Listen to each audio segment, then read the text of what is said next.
ก็จะบอกกล่าวได้จากเกาจี้มาหนังอยู่นี่หือฟัง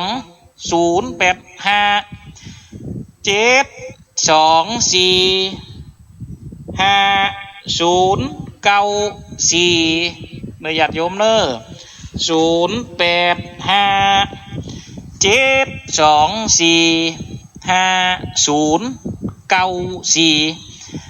เอาเบอร์โทรมาปั่นเพื่อจะได้เพื่อจะได้จ๋าเพื่อจะได้โทรมาตอนท้ายรายการเนาะญาติโยมทั้งหลายเจริญพรเถอะวันนี้ก็มาปะปุ๊บกันเมื่อค่ำยามแลงก็ยังว่านะวันผูกนี่ก็งานวางศีลฤกษ์ศาลาการประเรียนของวัดดอนชัยบันกิวนะหรือวัดของพระอาจารย์สนีกะหลงก็เอาละอ่อนนะขึ้นไปตั้งขันจะได้แห่ส่งเสพเทพเต้าเทวาวันพุ่งนี่กับปีกมาถึงกับแหมน้อยมันตันเวลาละคอมกับเปิดปฏิทินมีอุปสรรคมาญาติโยมทั้งหลายเจริญพรเถอะก็ได้มาปบกับยามแรงศรัทธาบรรดาพ่อแม่พี่น้องของกับยามกินข้าวยามกินน้ำจับเวลาขันโตก็ดีวันนี้จะได้ไว้ในรายการเมื่ออาทิตย์แล้วก็จะได้เรื่องที่ว่าปุ่นถามมาว่าจะได้ที่ว่าพระมหาเถระ2 ตนที่ได้ห่วมสมัยดูแลอุปถากอุปถัมภ์ศาสนาของพระพุทธเจ้าที่ชื่อว่าพระกัสสปะพุทธเจ้าในครั้งนั้นจะได้ไปเกิดเป็นยักษ์นี่เป็นเกิดเป็นยักษ์เป็นเสนาบดีหรือมุขะอมาตย์บางทีเป็นห้องมุขะมนตรีมี4 ตนถ้าทางอีสานนี่ห้องอาญาสีเนาะหรือว่าอาญาสีนี่เป็นคนที่ใกล้ชิดเต้าเวสสุวรรณที่สุดหรือที่เฮาฮู้จักกันกุเวละหรือเต้ากุเวนเต้าเวสสุวรรณนี่ลักษณะปณิที่ว่ากุเวนนี่ลักษณะเกิดมาเป็นแข่งโกงเนอะญาติโยมทั้งหลายลักษณะเกิดมานี่แข่งโกงก็เลยได้ว่ากุเวนคือว่าลักษณะแห่งความอัปลักษณ์นี่ญาติโยมทั้งหลายแต่วันนี้เราจะได้มาถึงเสนาอมาตย์ของเต้ากุเวนทั้ง4ที่เขาได้ไปในก่อนนั่นก็ดีญาติโยมเจริญพรที่เขาได้ไปนั่นก่อนนั่นก็ดีแล้วมีหันสะดุดอยู่สององค์ก็คือเหวัตกยักษ์กับสัตตคริกะยักษ์นี่อันนี้เป็นตุเจ้าทั้งกูนะตุเจ้าเก่าโอ้โหจะน้อยไปกันนะอย่างกับมหาปุริศาสนี่กับเจ้าเมืองเก่าหรอพญาปุริศาสนี่นะนี่พญาปุริศาสนี่กับเจ้าเมืองเก่าต้นแรกนี่กะเนี่ยอลวกะยักษ์เนี่ยต้นแรกนี่กะอินทรกะยักษ์จืมเจสน้อยกันนะพญาปุริศาสนี่อินทรกะยักษ์ก็คือเป็นพญาปุริศาสเป็นเจ้าเมืองเก่าโกโลแล้วก็อลวกะยักษ์เนี่ยอันนี้ก็เป็นยักษ์ที่อยู่เมืองอาราวิกรักษาตนไซดิได้ไปฟังนะเนาะถ้าคนใดเขามาห่มเก้าไซเก้าไห้ไม่หลวงเนี่ยโตจะเงียบกินโลคนใดเขามาปืนเก้าห่มเก้าไซไม่ใหญ่ใบหลวงอันนี้อันละวักกะยักจะเงียบกิน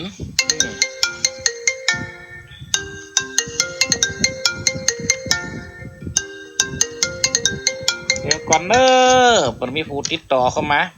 แต่จะได้ก็สักบึดเนาะนะครับสำหรับบุคคลที่เปิดได้ติดต่อเข้ามามาจ๋าสนทนาได้ห้องกับกันนะครับใต้รายการเนาะญาติโยมทั้งหลายเนี่ยเอามาฟังเด้อต้นแรกอันนี้เป็นเจ้าเมืองนี่ความจริงแต่เต้ากูเวนนี่กูเวละนี่ก็เป็นพราหมณ์เก่านะมันจะสนอยก็โลเนี่ยทุกเจ้ากับมหันเปกเวลาถ้าเปิดจะแปลงอีดสมัยตะกอนอีดอ้อยเนี่ยนี่ใครก็ได้ยินของสลาแปลงอีดอ้อยเนี่ยสลาแปลงอีดอ้อยบ้านปุ๊กนี่ก็มีเปิ่นก็เคยแปลงเปิ่นก็เคยเนี่ยแปลงอีดไฟเขาก็เหมือนกันอันยังกระจ่างที่เกี่ยวกับเครื่องอีดเครื่องรีดนี่เขาจะรีดลิ้นแหนก็ตามดูสมัยตะกอนนี่เขาใจอีดญาติโยมทั้งหลายเขาฟังกำหมดเลยมีหันเตือหนึ่งตุเป็นละอ่อนกำเป็นละอ่อนเป็นเน้นบทแล้วก็ไปเฮียนตัวคนเฒ่าผู้ชายคนหนึ่งเป็นหนานเก่าเปิดก็มาสอนตุในการเปลี่ยนเครื่องครัวหมูนี่ เขาว่าฟังกำที่ว่าจะแปลงอีดอ้อยก็ตามแปลงอีดไฟก็ตามกำขึ้นนี่จะเหมือนเปิ่นเขาไปพอตีเปิ่นขึ้นแปลงหอแปลงเฮียนเนี่ยเปิ่นก็จะขึ้นกำคู่เขาเปิ่นก็มีประมาณเขากับอ้วนเนาะสลาที่อยู่นี่หลายคนเปิ่นก็จะฟังอยู่สำหรับตุเคยได้ยินเนี่ยเขามาฟังกำขึ้นขันคูวันนี้เขาอูเรื่องประเภทโมนี่เนาะก็มีกูเวลาจานเขามาฟังสิทธิจิตจังสิทธิกัมมังสิทธิกำขึ้นขันคูนะโอมสิทธิเนี่ยกูเวลาจานเทวบุตรเขารักษายังการแปลงเพื่อเครื่องอีดกูสิงกูยังเขามาฟังขึ้นกูเวลาจานแสดงว่าอันตุก็เลยไปถามขอโทษเนอะเดี๋ยวว่าแสดงว่าเป็นตอนนั้นตุไปเฮียนตุก็เลยถามคนเฒ่าบอกว่าสลาแปลงอิฐเอาไว้เดี๋ยวมาแปลงขยายไปไข่เนี่ยคือไผเป็นว่าคือพญากูเวนก็คือไผกระต้าเวสสุวรรณเขาเนี่ยเป็นพราหมณ์เป็นว่าคนเล่าให้ฟังมันจะตรงกับของประวัติศาสตร์มันจะตรงกับของประวัติเป็นพวกไปมันตรงหมดนะครับเป็นพราหมณ์เกิดในวันพราหมณ์มาเป็นสลาอิฐอ้อยเราครั้งแรกก็ชื่ออิฐอ้อยยนต์มาอย่างว่ามาอีดอ้อยขายเนี่ยน้ำอ้อยขายก้าน้ำอ้อยนี่คนแรกนี่คือเก่าเต้ากูไปเห็นหรอกกิจการเจริญการกุ้งรุ่งเรืองเสียเตียงมันงามนี่ญาติโยมทั้งหลายปรากฏว่าก็เลยทำแปลงอีดอ้อยเนี่ยขึ้นมานักก็เลยผลิตอีดเองนี่เพราะฉะนั้นการขยายอีดคือมาเป็นตีหูจักกันทั่วไปเนี่ยก็เกิดจากเต้ากุเวนเนี่ยหรือว่าเต้าเวสสุวรรณนี่เขาหูจักกันเนี่ยนี่พอเอาก็มาฟอเขามาฟังปิดสนุครูบาอาจารย์ขึ้นเก้าที่แต่ปิดสนุครูบาอาจารย์เจ้าคู่เก่าคู่ตายคู่ไปคู่ยังเนี่ยเพียกรรมเนี่ยเขาลองคือว่ากรรมที่มันต่อจากเนี่ยกูเวลาจารย์กูเวลาจารย์อาลัดทนังเนี่ยกรรมเนี่ยอาลัดทนะพญากูเวนเนี่ยก็คือตาเวสสุวรรณเนี่ยมาเป่งตัวมาเป็นสักขีมาเป็นพญานมาขึ้นหนังครอบหนังขันจะแปลงความมันนี่มันมีครอบมีขันเห็นนะญาติโยมทั้งหลายเนี่ยเอาก็เลยว่าคนปนลงนานอูฟังแบบมีเนี่ยเต้ากูเวละเนี่ยหรือว่าเต้าเวสสุวรรณเนี่ยเป็นศาลาคนเก่าเป็นผู้เริ่มต้นเป็นผู้ขยายกิจการในการแปลงอีดศาลาเก่าผมก็นับถือเอาเนี่ยนะครับญาติโยมทั้งหลายกับผมก็นับถือเอาปิดสนุปิดสนุคู่เก่าเนี่ยเป็นเก่าเป็นกุ้งจากนั้นต่อมากับมาทัดลงนั่นคูลงมากับเอาเต้ากูเวละจามขึ้นมาเป็นผู้ขยายกิจการแปลงอีดนี่เป็นอูหูฟังจะเนี่ยเนาะเขาก็อูเป็นเล่ามันเป็นได้เป็นข่าวเป็นเคี้ยเนาะเป็นเล่าหูฟังได้มันได้เป็นข่าวมันได้เป็นเคี้ยเป็นการจดเจียจำมาโดยกำอูตั้งแต่หันมาเขาก็มาขอมาได้ยินมันถ่ายจากเต้เป็นอูหูฟังเขาก็ไปถามแฮมปีหนึ่งก็เป็นสลามันก็เปิดก็อูเหมือนกันอันนี้จะเป็นอาจารย์ซ้ำเปิดกว่าแม่นเนี่ยเรามันจะไปตรงกับประวัติที่เพิ่นมีอยู่ทั่วไปกับมีหมดเป็นอิฐอ้อยขายน้ำอ้อยจะปล่ำปลวยเพราะฉะนั้นก็เลยเป็นเทพเจ้าแห่งความเจริญรุ่งเรืองในการกล้าการขายความรุ่งเรืองในการจุกลาบนี่ญาติโยมทั้งหลายเขาฟังก็เต้ากูเวละเต้ากูเวละนี่นะหรือว่าเต้าผู้เวนหรือว่าเต้าเขาฮู้จักกันที่ว่าญาเวสสุวรรณเนี่ยญาติโยมทั้งหลายพญาเวสสุวรรณเนี่ยก็มีลูกน้องแม่มีลูกน้องมีเสนาอามาตย์อารักขาแห่ง4 องค์อินทรกะยักษ์เนี่ยก็คือพญาปุริศาสเขาลองมาฟังอินทรกะยักษ์เนี่ยเป็นเจ้าเมืองแสดงว่าคนเจษหน่อยทั้งนั้นที่ได้มาเกิดเป็นยักษ์เนี่ยเพราะคนที่เปิ่นถามมานั่นก็มีแม่คนนึงเนาะเปิ่นก็โทรมาถามตัวจะรู้ปีจะได้วัดเป็นตัวเจ้าก็เลยไปเป็นยักษ์เนี่ยเอามาพอบุคคลที่เป็นชนชั้นที่เป็นยักษ์อยู่นี่เป็นบุคคลชั้นปกครองทั้งนั้นนะญาติโยมทั้งหลายอินทรกะยักษ์เนี่ยก็เป็นพญาปุริศาสเจ้าเมืองเก่าโลนี่อันละวะกะยักษ์เป็นเจ้าแห่งยักษ์โลนี่เฮวัตกะยักษ์เนี่ยก็เป็นตัวเจ้าเก่าห่วมสมัยกับสัตตลิกะยักษ์เนี่ยคนเก่าก็เลยบอกว่าอันนี้ตัวเจ้าก็ไปได้ห้ำในเฮียนมาสมัยก่อนเฮียนกระทองกระถาเฮียนอย่างกระจ่างที่มีฤทธิ์มีเดชถ้าซิกไปเนี่ยเพิ่นว่าถ้าเฮียนจบเฮียนได้ปรุงขันปรุงขอมไปซิกไปเนี่ยถ้าตายจะไปเกิดเป็น สีเงี้ยเนี่ยเขาก็ได้เป็นอาจารย์ตายนะ มันจะแต่ว่าโอ้วังถ้าเป็นตัวเจ้าตายมันปรุงขอบปรุงขันปรุงสั่งสอนไปเนี่ยตายไปแล้วก็จะเป็นผีกะยักนี่ผมว่าก็ไม่ผีกะยักเนี่ยมันจะเป็นผีกะนะกะว่ากะยักมันต้องปลายเนี่ยเป็นจื่อของยักษ์แต่ละองค์เขาเรามาพอด้วยท้าวเวสสุวรรณมีเสนาอามาตย์4 คนเนี่ยสุวรรณเจ้าเรศสุวรรณมหาราชเนี่ยมีเสนาอามาตย์4 คนเขามาฟังพอคนก็จะฟังกันมาอย่างเงี้ยก็เลยเกิดว่าเนี่ยเป็นผีกะยักษ์ความจริงแล้วสมัยตะก่อนคนเฮาความเชื่อผียักษ์เทวดาเปรตเนี่ยเฮาลองเกิดพอคนสมัยตะก่อนเป็นความเชื่อเรื่องหมู่นี้เชื่อว่าเป็นที่สิ่งที่มันดลบันดาลสิ่งที่มันเหนือธรรมชาติได้ญาติโยมทั้งหลายอย่างกับเนี่ยพญาปุริศาสอินทรกะยักษ์นี่ปนฟังเอากันตั้งปลายหรอตั้งชื่อตั้งเข้ามันจะยากไปก็เลยว่าระวังไปเกิดเป็นกะยักษ์นะเนี่ยน่ะชื่อเพิ่นจะลงความมุนีตลอดชื่อจะลงอย่างอีตลอดอินทรกะยักษ์นี่พญาปุริศาสนะอารวกะยักษ์อันนี้ยักษ์อารวกะเมืองอารวิกนะโลที่ไปขอกับพญาอารวีนะแล้วก็เหวตกะยักษ์นี่ผีตุเจ้าโลตายไปเกิดเป็นยักษ์นี่สัตตริกะยักษ์นี่กับตุเจ้าเหมือนกันโลเนี่ยกำบักกะยักษ์ที่มันลงทั้งปลายเนี่ยคนเฮาก็เลยมาบอกว่าเป็นกะยักษ์ก็เลยมาเป็นเจือเป็นกำพ้องเสียงที่มันผ่านไปหลายร้อยปีในความเจือของคนเฮาก็เลยเนี่ยคือว่าตัวเจ้าตายไปได้ปงขอบปงขันเป็นห่วงอะไรวัดวาศาสนา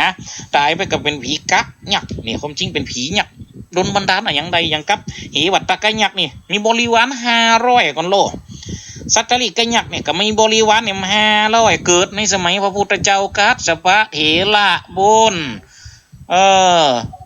ตอนนั้นเนาะจะมีความปัญหาแตกแยกกันแต่ตุเจ้าอยากว่ามหากัสสปะตายก็ยังกับเนี่ยมหาสมณะโคดมเนี่ยตายปรินิพพานอุตตมสื่อก็มีการเกิดการจวงจับธรรมวินัยตอนนั้นก็ยังว่านะญาติโยมทั้งหลายก็ด้วยความห่วงว่ามันจะมาเป็นบาปเป็นกรรมอย่างก็มันเกิดขึ้นในยุคเฮาสมัยเฮาปรากฏว่าตุเจ้า2 ตนนี่เป็นกุลบุตรที่บวชในพระพุทธศาสนาของพระเจ้ามหากัสสปะอยู่แล้วของพระเจ้ากัสสปะอยู่แล้วขออภัยขอสุหมอกสุมาที่ว่าล้ำไปของพระเจ้ากัสสปะอยู่แล้วญาติโยมทั้งหลายก็เลยเกิดหนักสุดท้ายห่วงนะนี่บุญก็เลยนำปลาให้ตุเจ้า2 ตนให้ไปเกิดเป็นยักษ์ตัวแรกไปเกิดที่เหมะวัตตะบรรพตบุญดอยเหมวันบุญ ตนที่2ไปเกิดในสัตตลิบรรพตนี่ในแคว้นมัชชิมะประเทศปุ่นนี่ญาติโยมทั้งหลายไปเกิดเป็นยักษ์ตึงกูมีอิทธิฤทธิ์เนอบริวารถึง500ก็ไปเกิดเป็นยักษ์ด้วยมดเป็นบริวารยักษ์และสำหรับเจ้าบ้านศรัทธา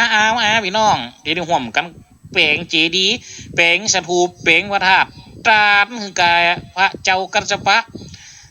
พระพุทธเจ้ากัสสปะในครั้งนั้นขึ้นไปเกิดบนสวรรค์จันทร์ฟ้าหมดโดนี่ญาติโยมทั้งหลายเพราะฉะนั้นการเป็นห่วงจิตใจเป็นห่วงอะไรใจคลองนี่นะจัดสำคัญเนอบางคนบางท่านกองปุ่นแห่กองเสตุ่มมุยเสตุ่มมุยเฮอย่างนะถามบนประกาศมาละเจริญสุขเจริญสีเจริญมีเจริญไหวเจริญจิตเจริญใจเจริญไปยังศรัทธาบรรดาพ่อแม่พี่น้องตอนนี้เนอะทางวัดทางวาเขาก็ได้มีการเฮจ่อฟ้านำมาคือคณะศรัทธาบรรดาพ่อแม่พี่น้องได้ปิดทองได้ร่วมกันห้อยมาไรได้ร่วมกันทำบุญคณะศรัทธาทั้งหลายไฟสนจิตสนใจก็มาร่วมทำบุญกันใดบางคนมาได้เปิ้นก็โอ้ไปหอมได้มันสักน้อยก่อนปิดทองปิดหยังเลยหมดชุดเด้อ35 บาทบาทเท่า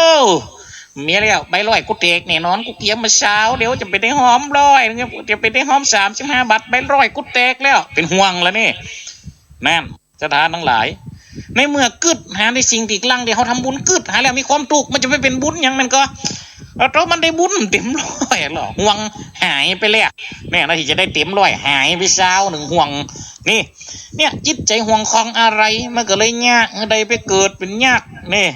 อย่างกับพระเจ้า2 ตนแต่คนเฮาเนี่ยบังเตียบุญถึงแต่พระเจ้า2 ตนบุญตึงหรอได้ไปเกิดเป็นพญายักษ์มีบริวารถึง500ก่อนนะญาติโยมทั้งหลายแต่คนเฮาทั่วไปนี่บุญถึงโม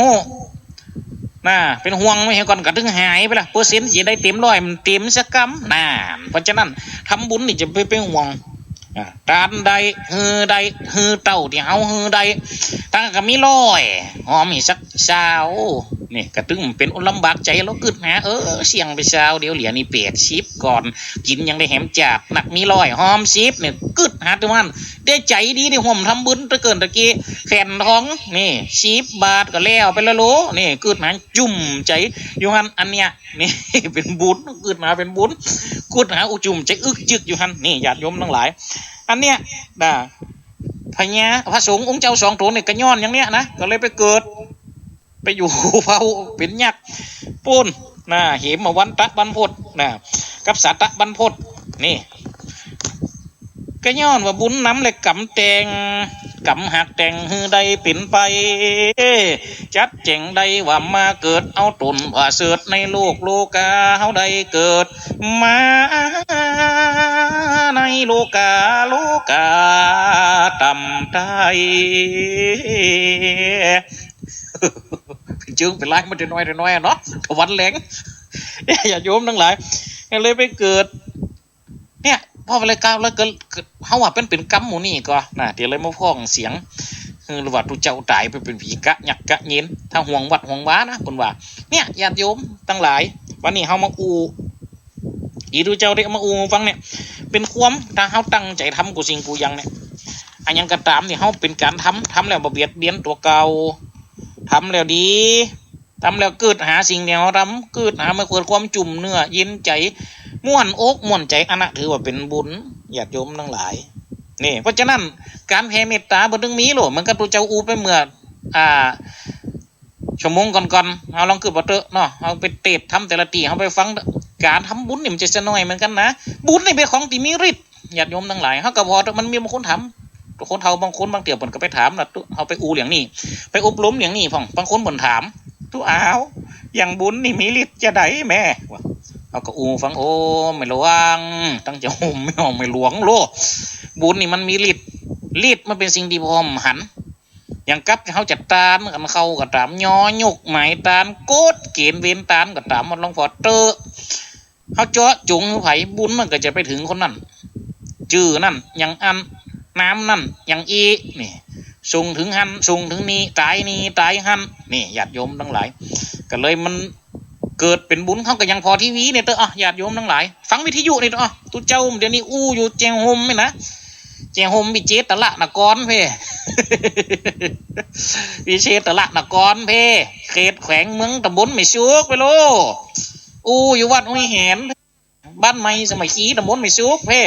แต่ศรัทธาบรรดาพ่อแม่พี่น้องบางพ่องก็อยู่แม่ท่าเนาะหลายผู้หลายท่านบางพ่องก็อยู่บ้านกาดปูงปุ่นโลบางพ่องก็อยู่บ้านหนองลองบางพ่องอยู่สีหมวดเก่าบางพ่องก็อยู่บ่อเหี้ยวบางพ่องก็อยู่นาดูนี่บางพ่องก็อยู่บ้านหนองยางเนาะบางพ่องก็อยู่ปุ่นโลวันบุญเกิดวันเราบุญเกิดในเวียงพุ่นนี่เขาก็ยังในยินกันเลยมันเป็นของที่มีฤทธิ์หรอของมูนี่นะมันไปอย่างไปตามคืนตามสายที่มันได้จัดได้แจงได้จำแนกคือมันได้เปลี่ยนไปอย่างอีนี่บุญกับเช่นเดียวกันที่เขายังมีการเจาะหัวนะเขาจะมีการตานใส่บาตรกระย่างลูกบนห้องวัดย่อใส่หัวเจาะใส่เกาคนจะห่มในห้องเจาะใส่หัวไอ้เนาะคือการอธิษฐานนะสา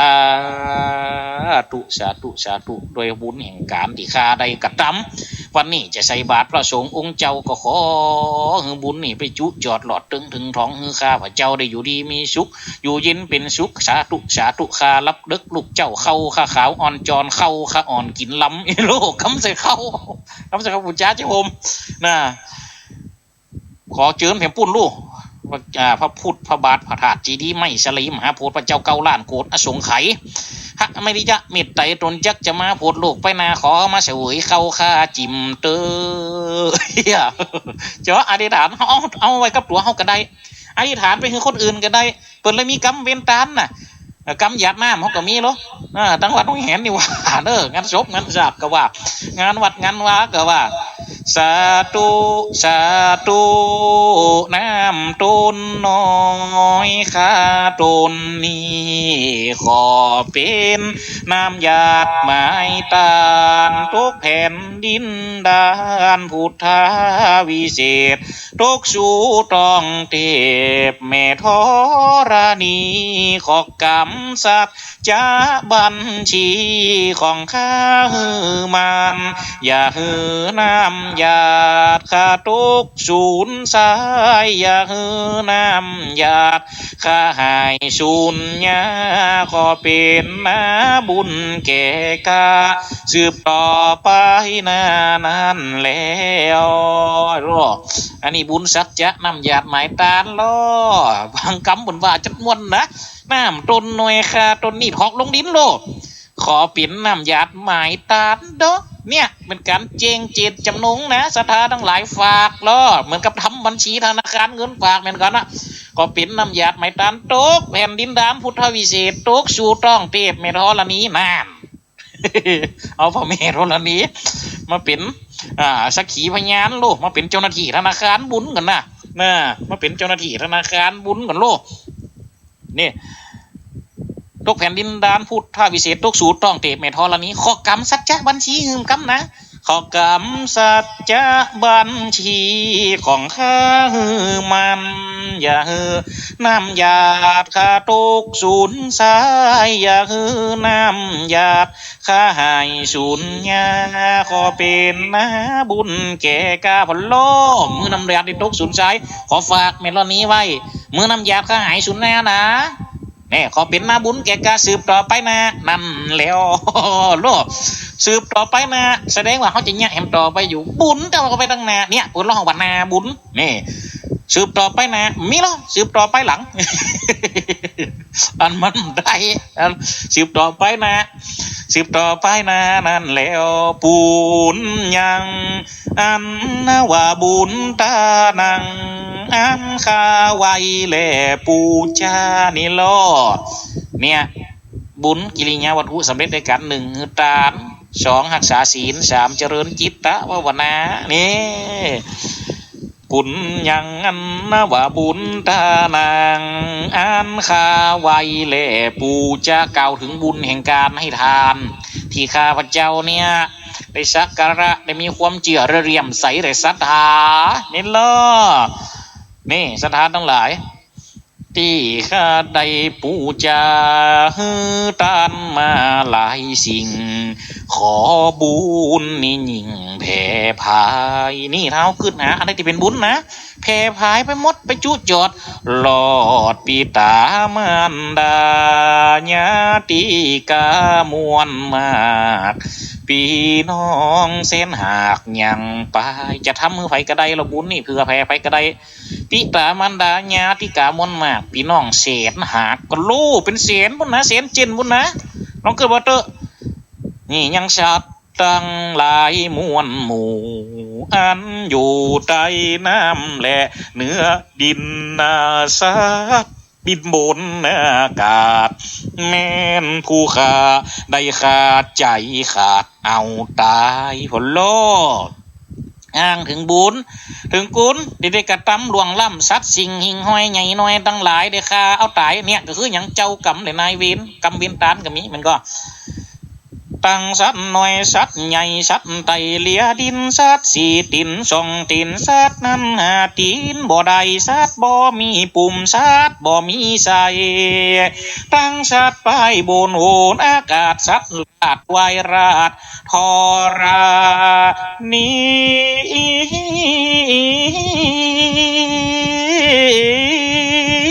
สัตว์ตายบดีตายให้อันขน้อยได้ร่วงรำก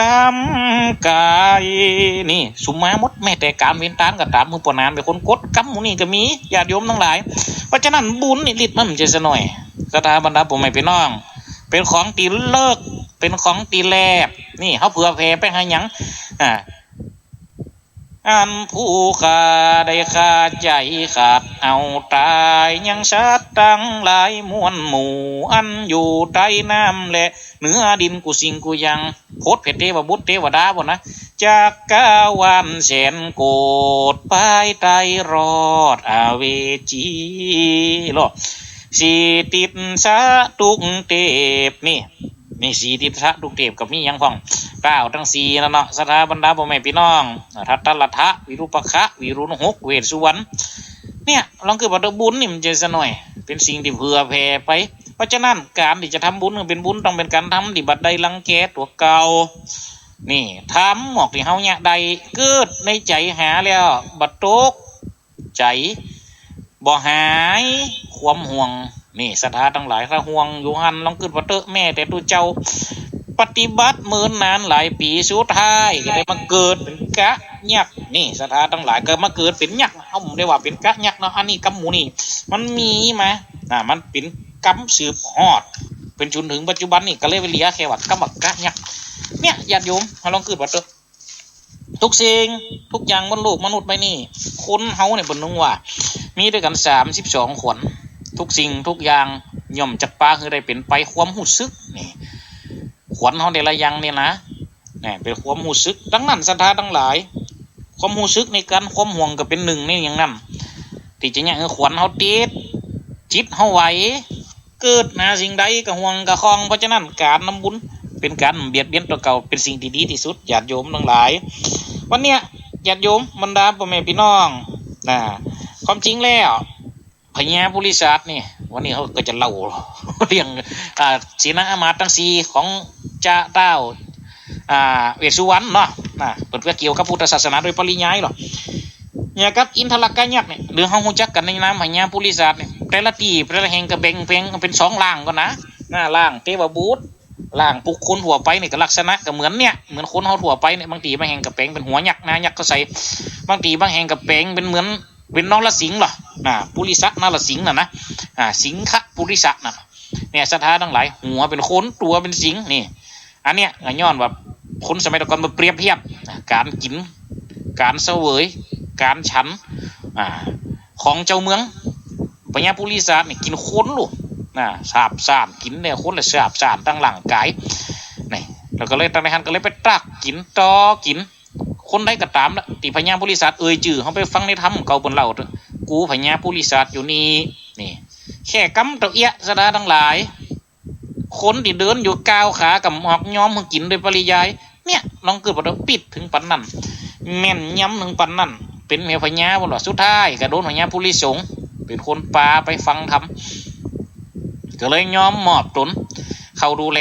นี่พระพุทธศาสนาเนี่ยญาติโยมทั้งหลายเอามาฟังพอ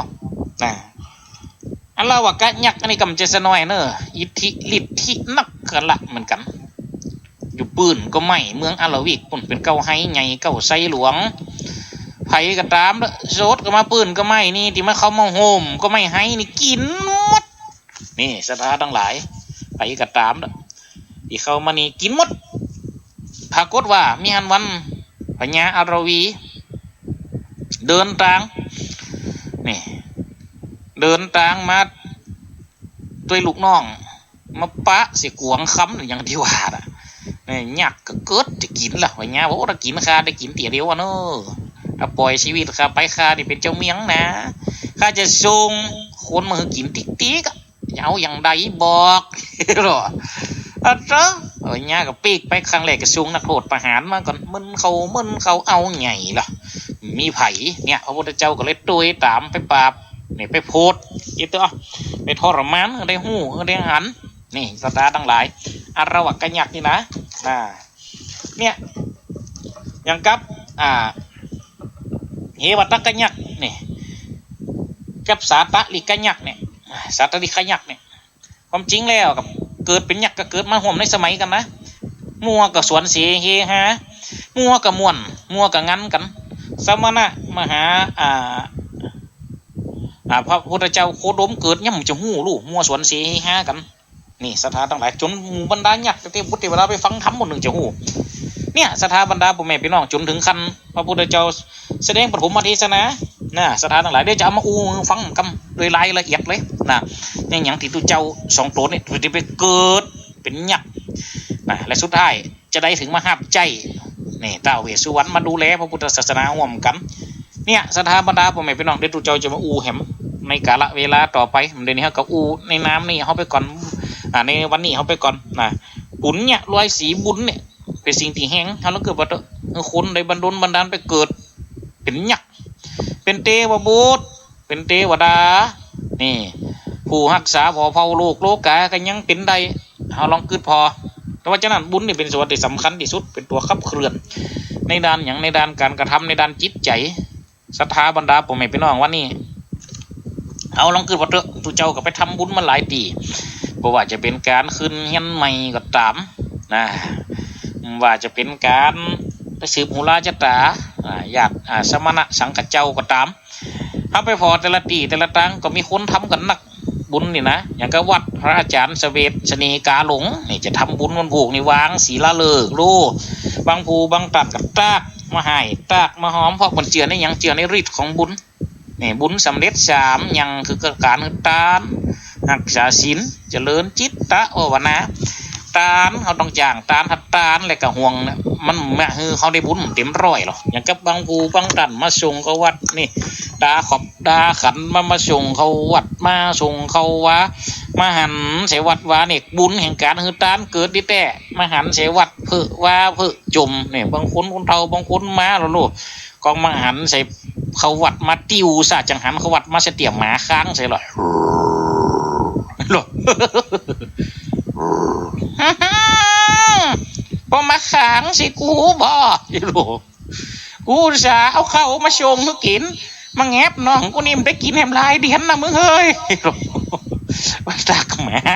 ได้กินแฮมลายเดียนนะวะสรุปเลยชงขึ้นหมากับชงขึ้นตู้อ่ะน้องคือว่าเตอเนี่ยตรงนี้เขาก็เอิ้นถามอันหลวงตะกี้ว่าได้กะชงขึ้นหมากับชงขึ้นตู้อยู่มาแต่เจ้าหมาค้างใช่ก็ยังว่านะเนาะชงกระแดกกับชงขึ้นตู้กินแล้วก็เอาหมาฉันแฮมจอลูกมูสิขังมันก็ถึงมีแล้วก็ว่าเล่นไปฮะเนาะว่าเล่นไปฮะไปหันเสวัดพึ่ว่าพึ่ไปหันไปจุ่มเนี่ยมันก็หายไปบุญจะได้100%มันได้สักคำหายไปแต่น้อยเพราะฉะนั้นเนี่ยบุญสำเร็จในการต่างๆเนี่ยมันก็ต้องอยู่ที่จิตใจให้มันกำหนึ่งจัดใจเขาเตรียมพร้อมเพราะฉะนั้นการต่างๆจะไปเบียดเบียนตัวเก่านี่ศรัทธาญาติโยมลองฟังหมดเถอะถ้าเขาได้เบี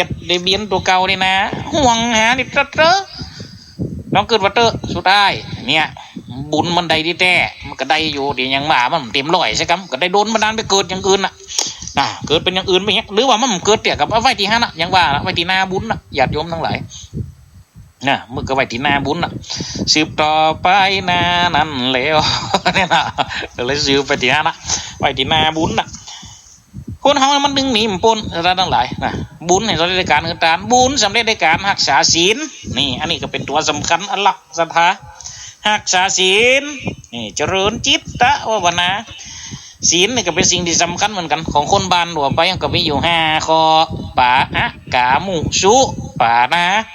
อะดินนากามีมุสาสุรานี่ญาติโยมลองคืนพอการที่จะเอาศีลจิตใจก็ต้องพร้อมเช่นกันไปงานบางงานใจว่าอันอีตึงปืนตึงตัวโอ้จัดให้ตัวเจ้าหนังจัดดีอันใดก็เข้าท่าหมดเด่งทำหมาดจัดฟากังโอ้ไปถึงงานพออาจารย์นึกข่าวแล้วเราก็ขอกราบนมัสการบอกคุณเจ้าขึ้นสู่ธรรมะเตรียมการจะได้เดชทำต่อไปนะครับขึ้นถึงปุ๊บพออาจารย์อาราธนาไว้จุดถูกจุดเตียนไว้พระหาบศีลฟังทำไว้พระหาบศีลแล้วหมดพออาจารย์รัตนาบรมมาจโลกาธิปติสัมปติกัตอัญชรีอันติวัลังอัญญาตถะตุเจ้าตังนะโม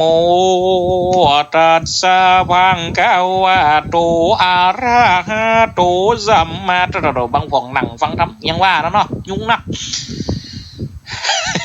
มันต้องมีหรือบางงานห้ามศีลตะกี้เนี่ยมีแล้วเบะหมดแล้วเนี่ยบางคนแบบมันเป็นบาปก็ผมบาปกัดทุกเอายุ่งได้มันจะเป็นยังจะมีพยโยชนะนี่หรอมันเป็นชีวิตหนึ่งเก่าแม่นถึงมันมีพยโยชนะมีอย่างเขาแค่จะว่ามันมีบาปมันก็มีน้อยไปตามญาติโยมทั้งหลายเนี่ยนั่นเป็นการเผลอเหรอแต่เมื่อเนี่ยเอาถึงกับจะว่าอวดตัวนะตอนติดเป๊กใหม่ๆสมัยตะก่อนกำจิ้งเนี่ยเหมือนกันนะนี่กำเกยนี่มันซ้ำยุ่ง โอ้โหบัดตบเลยนะอย่าโยมทั้งหลายสมัยตะก่อนเอาใจสู้โลแล้วเรามาตอมกับตอมละกับนี่โยมลูกเป็นตั้งใจบนมาบนวัดสถานในวัดในว้าเขาก็มาช่วยก่อหลังช่างแปลงวิหารเนาะมีหันปีหนึ่งหลวงพ่อสมโพธิกฐินด้วยนะคะได้หมดเนี่ยเจ้าละตัวหูตัวมันเป็นเย็นยี่ย่าปีนั้นกระฝนนักก็เท่าสิโตกชุดปีโตกชุดแรกมีหันปีหนึ่งฮะ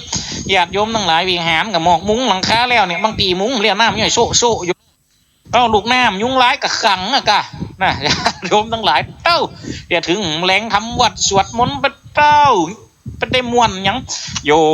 โซบะกวาลังสมมือวักด้วยไหลยุงด้วยจ้ะนั่นน่ะกับข้าโยมแต่จะอดได้มันผูกเจ้าสื่อเตะยุงไฟฟ้ามาถวายหลวงพ่อดิฉันถวายหลวงพ่อนะเจ้าค่ะวัดโตอันนี้อย่างนิยมที่กันยุงไฟฟ้าค่ะอ๋อมันใจอย่างไรหลวงพ่อชาร์จแบตเลยชาร์จแบตเนี่ยหลวงพ่อให้ขยับตรงนี้ออกมานะแล้วไปเสียบที่ปลั๊กไฟก็จะออกโอ้ป้าแล้วเข้าใจจะได้ถ้ายุงมาใกล้หลวงพ่อนะจัดการเลยว่าปัดโทมันอูจะนี่เขากำไม่เขากำจิกาใจปัดโทยินดูยุงนะเอาใจโยซูโลปัดโทมานั่งเขาก็เอาไปด้วยนะทำวัดทำวาก็เอาไปด้วยนะโยมเป็นห่วงกับฉลองสถาบนเนี่ยสถานทั้งหลายใจข้างแรกกำจิหูเรากดฟอเอาเป็นอังหูทั้งวีอยู่โรเฮียงนั่นเอาตัวกดว่าผมนั่งวีกดมันจังใดมันนั่งวีอย่างกะแหมกำหนึ่งก็ทำวัดไปทำวัดมากับอย่างจะได้กับโยมถวายกับใจให้เบื่อน้อยกะเนาะกดไฟเขียวมั่งกลางออกกับชายก็เก่งไปเก่งมากกับชวดด้วยกับอิติปิโสภะคะวะอะระหังสัมมาสัมพุทโธปัดตัวไปจับสิยุงแตกแป๊บปัดเท่าม่วนอะไรเฮ้ยครั้งแรกก็สะดุ้งมาเป็นยังมาแตกแป๊บลังรู้กันเขากับหมู่เนาะอะระหังสัมมาสัมพุทโธเก่งเขาแป๊บมันโดนโตยังมายังมาแถมแป๊บเลยกะดีมหัวไอ้กะมือเขาจี้เขาแป๊บแม่เฮ้ยเจ้าจัวเขาเก้าช็อกนิดยัวจัดแหงอะไรเฮ้ยกะเป็นไฟฟ้าเนาะก็พอร้องแหมรอบเลยกะตีปีโจก็ว่าไปสวดไปเก่งแล้วก็นอนไปโดนสิยุงแป๊บเอาละกำนันดึงชัวเลยโลม่วนเนี่ยมันเป็นการยามไม่เห็นโลม่วนไม่เห็นละเราแต่งหันเมียยุงอยู่ไหนเมียห้าวลุบแบบโจ๊กเขาเฟียปืนสังกับออกแล้วเปิดครบหัวกระเปียเนี่ยมันเป็นการทำตีมันเขาคุ้นเคยก็เลยม่วนไม่เห็นโลตั้งแต่งานมาถึงละไปทำวัดมากระใจนี่ตั้งแต่งานมากะยังว่านะเดี๋ยววัดมันลุกมันแล้วปิ้นตูหมดกันเขาทำวัดตั้งไหนมันนี่เอาเขาหมูนั่นมีดิแต่หนูนกแม่กะยุงมีดิแต่เดี๋ยวนี้จานเล่นนกจะเหมาะนกพิราบพ่องหนูพ่องบางวันกับกาเยญวาจายาวาเจรัสาว่ามันตึงกิ่งกว่าซักหน่อยสัตว์หมูนี่ก็ได้เนี่ยมันเป็นความคุ้นเคยญาติโยมทั้งหลายนะเฮายิ่งเมตตามันสมัยจึงเก่งอกเก่งใจสมัยยังตู้นี่ยังว่าเฮาทำใจมันฆ่ามันก็ว่าอย่างไรสติกาเยตุเจ้านี่เฮาลองคิดว่าเด้อถ้าทำวัดเนี่ยคนใดเป็นคนสวดมนต์มันไปทำวัดมันเขาจะหู้โลถ้าถึงบทกาเยญวาจายาวาเจรสาวานี่กุมโลกึ่งก้นถึงครึ่งวะเนาะสติเราหนูบางตัวกะเฮาเนี่ยกะล่ำไปแต่โลนลับยังงอนโน่นนะก็เนี่ยล่ำเนี่ยเหลียลองก็บ่ต้องเนี่ยสถานทั้งหลายบางคนบางท่านอย่างวัดบางวัดบ้านนอกโดยเฉพาะบางวัดบ้านนอกบางทีก็เอาไก่เนาะมันปล่อยโอ้วัดเฮานี่เฮาก็ตึงหามเลยเสียงตีอ่ะต้องตีเอามาอยู่อย่างนั้นเขาก็หันเนาะอย่างนั้นไก่ตุ๊กโอ้ไปปล่อยวัดนี่ปล่อยมันได้นะขอเมตตาจิมเต็ดตุ๊กโอ้ก็เมตตาจะต้องโอ้ยจะปวดตักจะไหวไหนปล่อยไก่ขาวพอเท่าแล้วมากี่ตัวหน่อยเดียวอ่ะนะตุ๊กเราได้24บาทเท่า24ตัวคนมาป่วยเตี่ยหนึ่งต้องขึ้นประเดะญาติโยมทั้งหลายบางเตือซับมูนี่มาแซ่มันอยู่วัดอย่าอายุมันยืนอย่าโยามอยู่บ้านนี่ไม่ดีบ้านแขกไปมาเมียบุบชูกันนะในที่วัดมันจะได้ไม่ยานรู้โตเพยหยับปู่แม่เพยวุ่นไว้แต่เมื่อในวัดมันห้อยแหนนี่ไม่วิ่งหานลูกโตไปอยู่ศาลาพุ่นโตนอนบนศาลาขึ้นพักไข่ไปองค์มือพระเจ้าบนไวพระเจ้าไปด้วยพักไข่ไปด้วย กองแม่นี่ออกเลี้ยวแม่ใหม่ แม่นี่ออกแม่ใหม่มาแม่นี่ออกแม่ใหม่มาพะเต้ากวดยังได้ก็ได้มันอาจจะชาบกินมันอยู่หันก็ว่าอย่างไดมันก็ดึงมาฝักกันติ๊กๆเมินเขายังว่าคุณไห้ไง ไตหยับเงียบไปกับพระเจ้าทำวัดเมียมวนงั้นให้ไตนาไตตาหยับเงียบโอ้ยไปพน้อยเอ้ยจะเป็นอ่ะจะไปได้สังหารคุณให้มาไปก่อนมินไหนนั่นมันเช่นได้มินไหนฝนโผล่ผ้าก็จะเป็นในเงี้ยนี่ญาติโยมทั้งหลายเพราะฉะนั้นความสิ่งเหล่านี้มันอยู่ที่ความคุ้นเคยทางเขาเนี่ยมันนะอันนี้กระจ่างถ้าทำดีนะสิ่งได้กระตามที่เขาทำดีติดดีเนี่ยความดีมันก็จะติดนี่อันยังกระตามแต่ที่มันเป็นความผิดพลาดเขาว่าถึงขั้นว่าเป็นบาปว่าถึงขั้นเป็นความชั่วสิ่งที่มันยังว่านะชีวิตประจำวันที่มันติดกับยังเขาลองพอเถอะนะถ้าเขาติดสิ่งที่ให้มันก็จะบ้าให้มันจะสนับที่ให้ไปติดนี่เนี่ยอักษรศิลป์ก็เช่นเดียวกันถ้าเขามันเนี่ยนะก็กลอยเนี่ยไปเตียน้อยมันตึงได้อย่าที่ผมทั้งหลายเป็นเนี่ยทำได้บุญหนักกับได้บุญน้อยแห่งอันก็เจริญจิตละเพราะว่านะนี่เอาลองคืนพอบางภูบางตันไปวัดไปว่าเนี่ยอย่างกับเขามาฟังตุเจ้าเนี่ยอันนี้ก็ถ้าเขาจิตใจเขาอยู่ที่เก่าอยู่ที่ตุเจ้าวัดวิหารอยู่ที่ตุเจ้าวัดวิหารโน่นนี่ไปตั้งใดนี่ก็เป็นบุญโลบางภูบางตันผลสอนพระวานาก็ไปนอนวัดนอนว้ากันนะญาติโยมทั้งหลายบางคนนี่ตุเจ้าผลว่าจะได้ก็ว่าจะนั่นโยโซภะคะวะอะระหังสัมมาสัมพุทโธคนก็สวดนะเพิ่นโยโสภะคะวะอะระหังสัมมาสัมพุทโธสวากขาโตเยนะภะคะวะตาธัมโมสวากขาโตเยนะภะคะวะตาธัมโมสวดมัดถึงคนเฒ่าไม่ยิงบ่ใจว่าสวดนี่มันม่วนโลสถานหลายเสียงเป็นอันเดียวกันหมดปุ่นจะไปตุกย้ำหยังปุ่นย้ำสมาธิปุ่นลำดับต่อไปศรัทธาทั้งหลายนั่งตัวตรงดำรงจิตให้มันอีโลดูเจ้าสั่งสมาธิละนั่งตัวตรงดำรงจิตให้มันปิดหูซ้ายหัวปิดตาสองข้างปิดปากเสียบางเฮาจะสบายอีโลนั่งไปสักบื้อหนึ่งหายใจเขาพูดเนอหายใจออกโทเนอบางคนก็ตั้งใจเนี่ยจะดีพุทโธพุทโธพุทโธ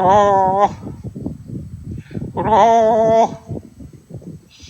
พุทโธเลี้ยงเสียวแหกกำเลี้ยงเต็มหูกลางภาษาพี่นิ่มจะไปพอสักน้อยนี่ห่วงบุญห่วงเข้าห่วงน้ำบุญ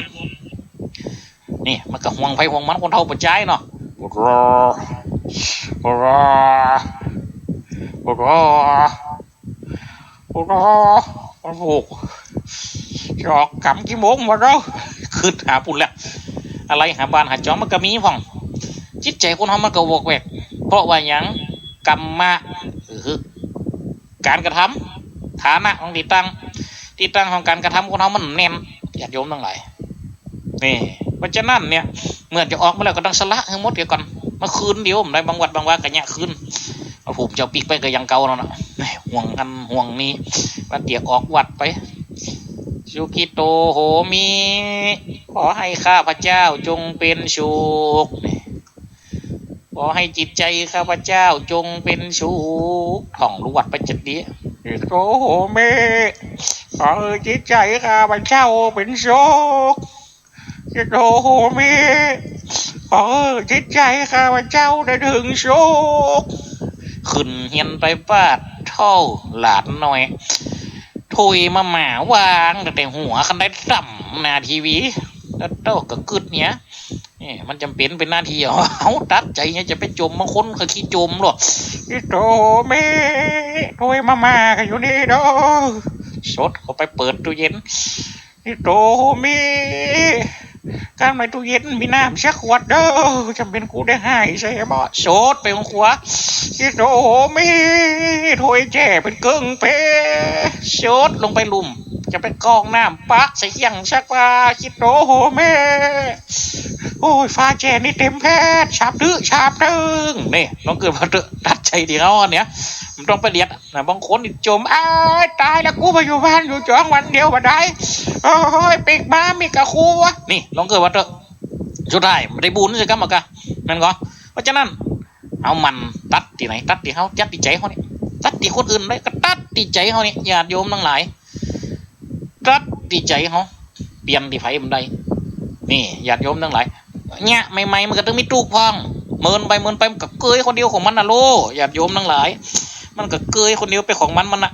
นี่เมื่อมันเกยมันคุ้นมันหูจักเลยลูกมันหูจักตัวมันหูจักจิตมันหูจักใจหูจักการเป็นไปของการกระทำละมันก็จะลืมได้นะอย่าตาทั้งหลายลืมความโกรธความเกลียดความเครียดความมืดกูสิ่งกูยังนะมันก็จะหายไปสถาบันดาพ่อแม่พี่น้องนะอันเนี้ยถ้าเขามันเนี่ยเขาก็จะสนิทเขาก็จะคุ้นเคยเขาก็จะเกยในสิ่งมูเนี่ยถ้าเขาเลือกที่จะเกย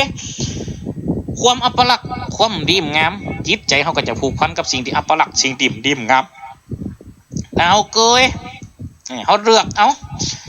ในสิ่งที่มันดีสิ่งที่มันงามคุ้นเคยสิ่งนี้จิตใจเขาก็จะผูกพันที่สิ่งที่มันดีสิ่งที่มันงามญาติโยมทั้งหลายนะวันนี้นะสถาบันดาพ่อแม่พี่น้องนะถ้าไผจะโทรเข้ามานะเอาก็โทรเข้ามาอูมาจ๋ากันได้เนาะสถาทั้งหลายก็ตึงยังว่านะ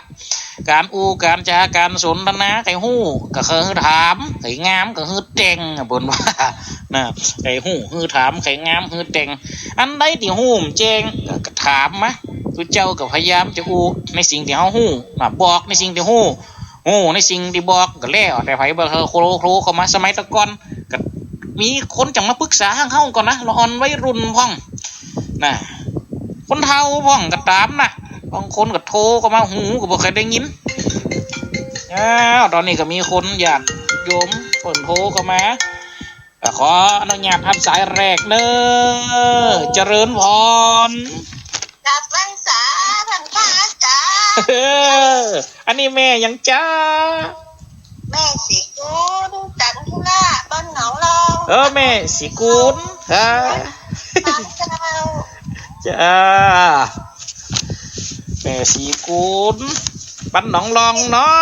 โทรกันหากันตลอดปักเป็นเรื่องหูรักษาโอ้แม่ค่อยมาโอ้แม่น้ำผู้ยันกับนั่นนะกะว่าจะบุญมันแกงไปเนาะบุญมันสวยไปแล้วหวานดีใจแม่สีกุลมันหนองรองเนาะได้ยินชัดดีเนาะแม่เนาะจ้าแม่น่ะใจหัวรักษาเอาหยังมากินแรงวันนี้แม่เยอะพักนึ่งเจ้ากับแกงพักยี่หวังเจริญพรแม่เด้อเป็นกำลังใจให้สาธุเจ้าสาธุอายุมันยืนยาวเด้อฝนตกกับเจ้าบ้านเพ่มตกเอาไล่ได้หัวฝนตกกันเวทหัวเวทหางตกเพ่มตกเจ้าสาธุเจริญพรเด้อเจ้าเจริญพร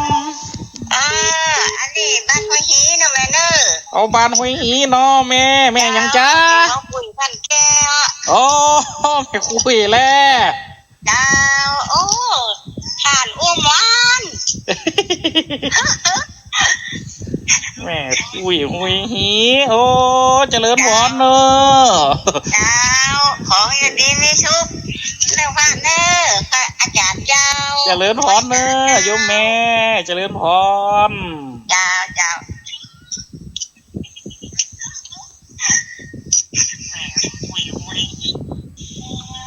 ฮัลโหลธรรมสการเจ้าพระอาจารย์เจริญพรแม่ยังจ้าแม่ก็มีบ้านในโกงเจ้าอำเภอเมืองจังหวัดลำปางตำบลมันเตาเจ้าอันวันนั้นไปวัดอันนี้หันจะกำเนาวัดตรงโปงนำหันฉันพระอาจารย์จะกำเนาวันนั้นตุไปบึดดึงกาวันนั้นเราได้อยู่แต่เปิ่นสักกำไปอยู่ไหนอะนะวันนั้นอยู่หันแล้วกะยังว่านั่นนะตู้ลืมกินยาลืมกินยาเบาหวานจะเป็นด้วยปีกมาก่อนเพราะนั่นนะ จะเพจกับอันอันบรรยายธรรมะวันนี้ก็โอ้ยกับอันฐานข้าจานว่าแต่เนาะบางคนน่ะเนาะเส้นนั่นจมเส้นนั่นเนาะอันว่าทำมันมหาลาชสักโปกใครจะดีเนาะโอ้แหละวันนั้นก็ไปติดวัดหนองขามมานะวันนั้นนะหนองขามมันชัดแล้วเราไปติดมหาลาชยุ่มแมวอ่ะถ้าจะลุกใครหัวเนี่ยแต่เตียดตุเตียดตู้กระเตียดจุโจกกูเตียนะน่ะ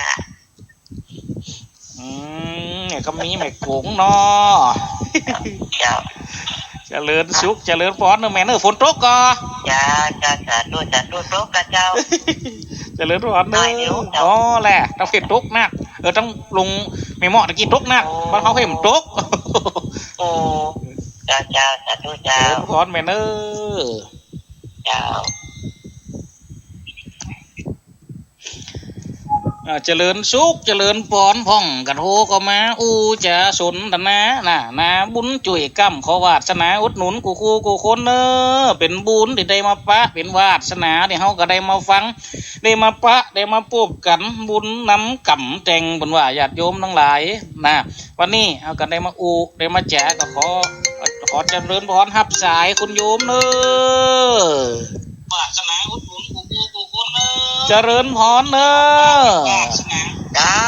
ไอ้สาเจ้าแม่ยังจ้าอันนี้แม่ฉันแก้วมันฟองไว้ตามเจ้าอ๋อมันควงครั้งแล้วโอ้ได้สาระนี่เรา5 จานเนาะลูกวัดมาเลยเอามาจมเด้อเอามาเดี๋ยวขายเอาก็ปล่อยแล้วแม่เนาะหัวปากมาแล้วจังหวะนั้นเราออนสมัยเดียวเนาะไปแล้วมันเอาชุดถึงตีอ่ะแม่นะมาเอาอย่างเช่นจังแล้วไปวัดกันแล้วคุณฝนตกก็แม่ตกเจ้ามันตกเยอะตกน้อยๆเนี่ยหมอกเย็นเนี่ยว่าถ้าอาจารย์ตกก็ตั้งเพศตู้ลูกไม่เหมาะมาตะกี้หันสักเม็ดกำเดียวนะตั้งไม่เหมาะมันตกกันโซดมาเพศลายได้หัวดินแห้งแกกไอ้กับโอ้ตกก็เย็นเลยจะเลื่อนร้อนเต้อเจ้าไว้สาเจ้าได้สาระนี้แหละว่าอาจารย์ฟังตัวไก่หัวตัวไก่นั่นน่ะเจ้าไว้สาเจ้าจะเลื่อนร้อนเนอะยมแม่เนอะเจ้า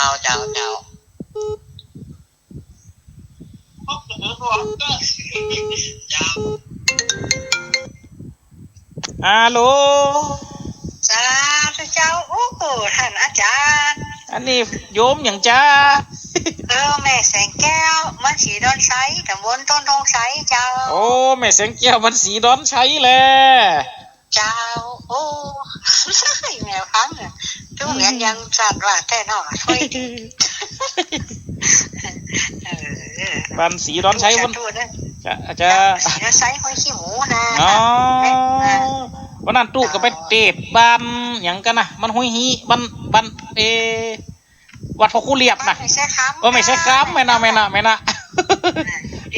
จริงๆของร้านบอกแม่เท่าก่อนหลวงบ้านนะเว้นละวันนั้นไปเตะทำ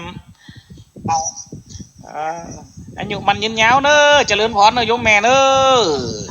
สาธุเด้ออยู่ดีมีสุขกูคน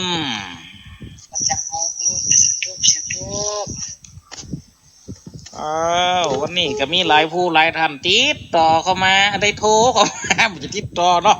โทรเข้ามามาจ่ากันก็ขอยุดการหับสายตะกี้กันเนาะญาติโยมทั้งหลายก็ขอนาบุญกุศลปกปักรักษาคุ้มครองศรัทธาบรรดาพ่อแม่พี่น้องที่เฮาได้ห่วมกันฟังกูคนนะเอาไปหับสายหนึ่งโทรมาขอเจริญพรหับให้ก่อนเนาะเจริญพรเลยแม่ยังจ้าแม่พิมพ์พรเจ้าบ้านไหนจ้าโยมแม่พิมพ์พรบ้านบ่อแห้วเจ้าบ่อแห้วเจ้าฟังหมดเนาะอาจารย์เนาะโอ้มาแอวหากันอยู่ดีมีชุกนะแม่เนอะแม่นหมดอาจารย์แม่นหมดแม่นหมดเนาะแม่นก็เจ้าอันมันหวนดิ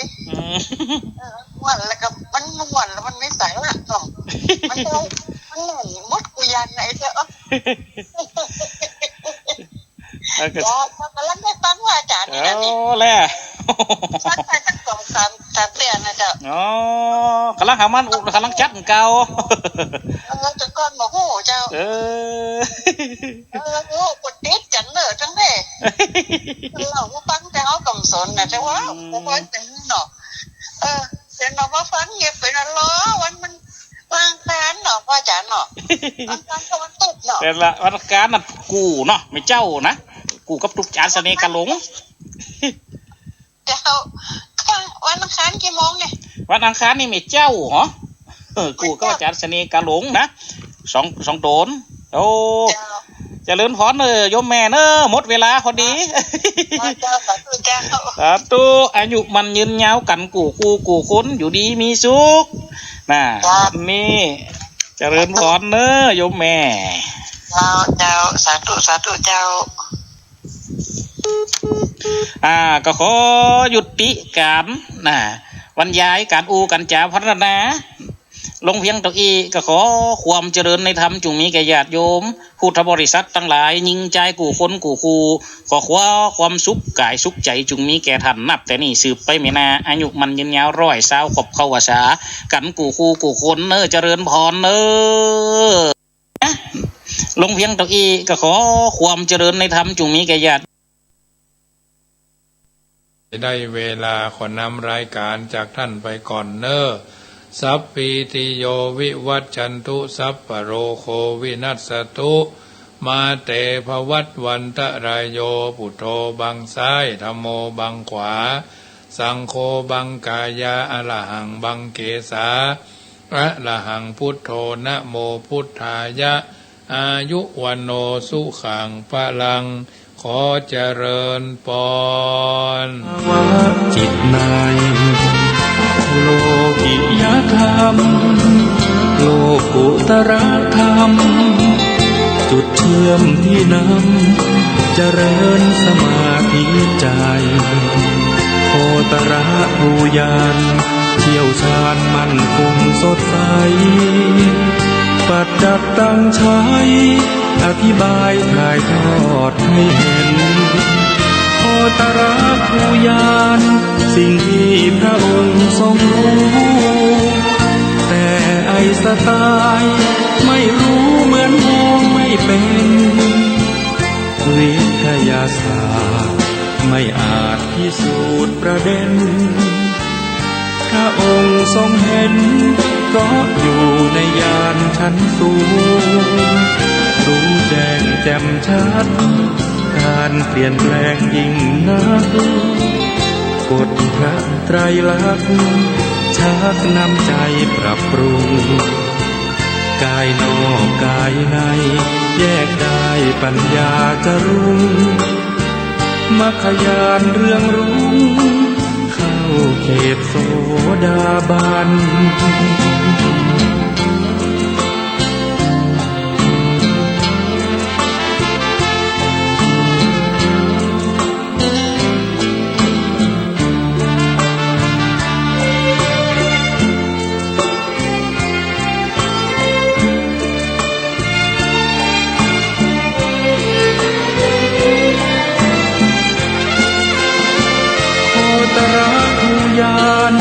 สิ่งที่พระองค์ทรงรู้แต่ไอสไตล์ไม่รู้เหมือนมองไม่เป็นวิทยาศาสตร์ไม่อาจพิสูจน์ประเด็นพระองค์ทรงเห็นเพราะอยู่ในญาณชั้นสูงรู้แจ้งแจ่มชัดการเปลี่ยนแปลงยิ่งนักกฎทางไตรลักษณ์ชักนำใจปรับปรุงกายนอกกายในแยกได้ปัญญาจะรุ่งมรรคญาณเรื่องรุ่งเข้าเขตโสดาบัน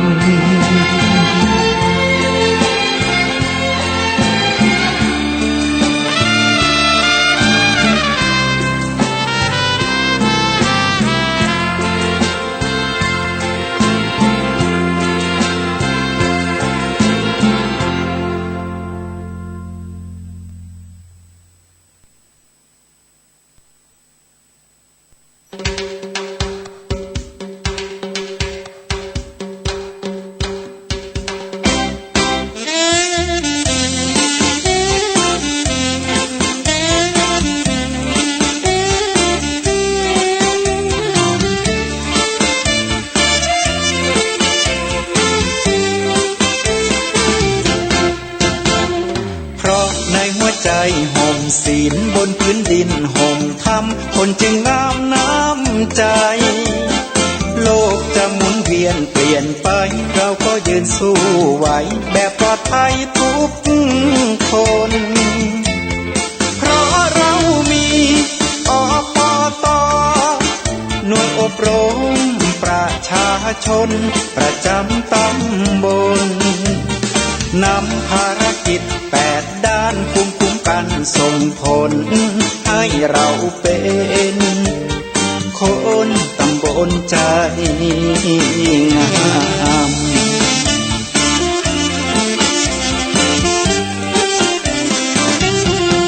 กราบร้อยบุญสมเด็จฟื้นวัดสามพระยาผู้นำพาอปต.ให้เกิดทั่วไทยให้เราได้เดินตามคนใจมีศีลแผ่นดินมีธรรมสังคมก็สุขล้ำสร้างตำบลคนใจงามให้เกิดทั่วไทยด้วยหัวใจที่อิ่มบุญสาวเจ้าก็ดูน่ารักมองแล้วเป็นสุขนะมีความเป็นไทยค้ำจุนหนุ่มหรือก็ดูอิ่มบุญไม่ต้องรอให้ลุ้นเทด้วยใจทุกคนเพราะเรามีอปต.หน่วยอบรมประชาชนประจำตำบลด้วยภารกิจ8 ด้านคุ้มกันส่งผลสร้างชุมชนให้เป็นตำบลของคนใจงาม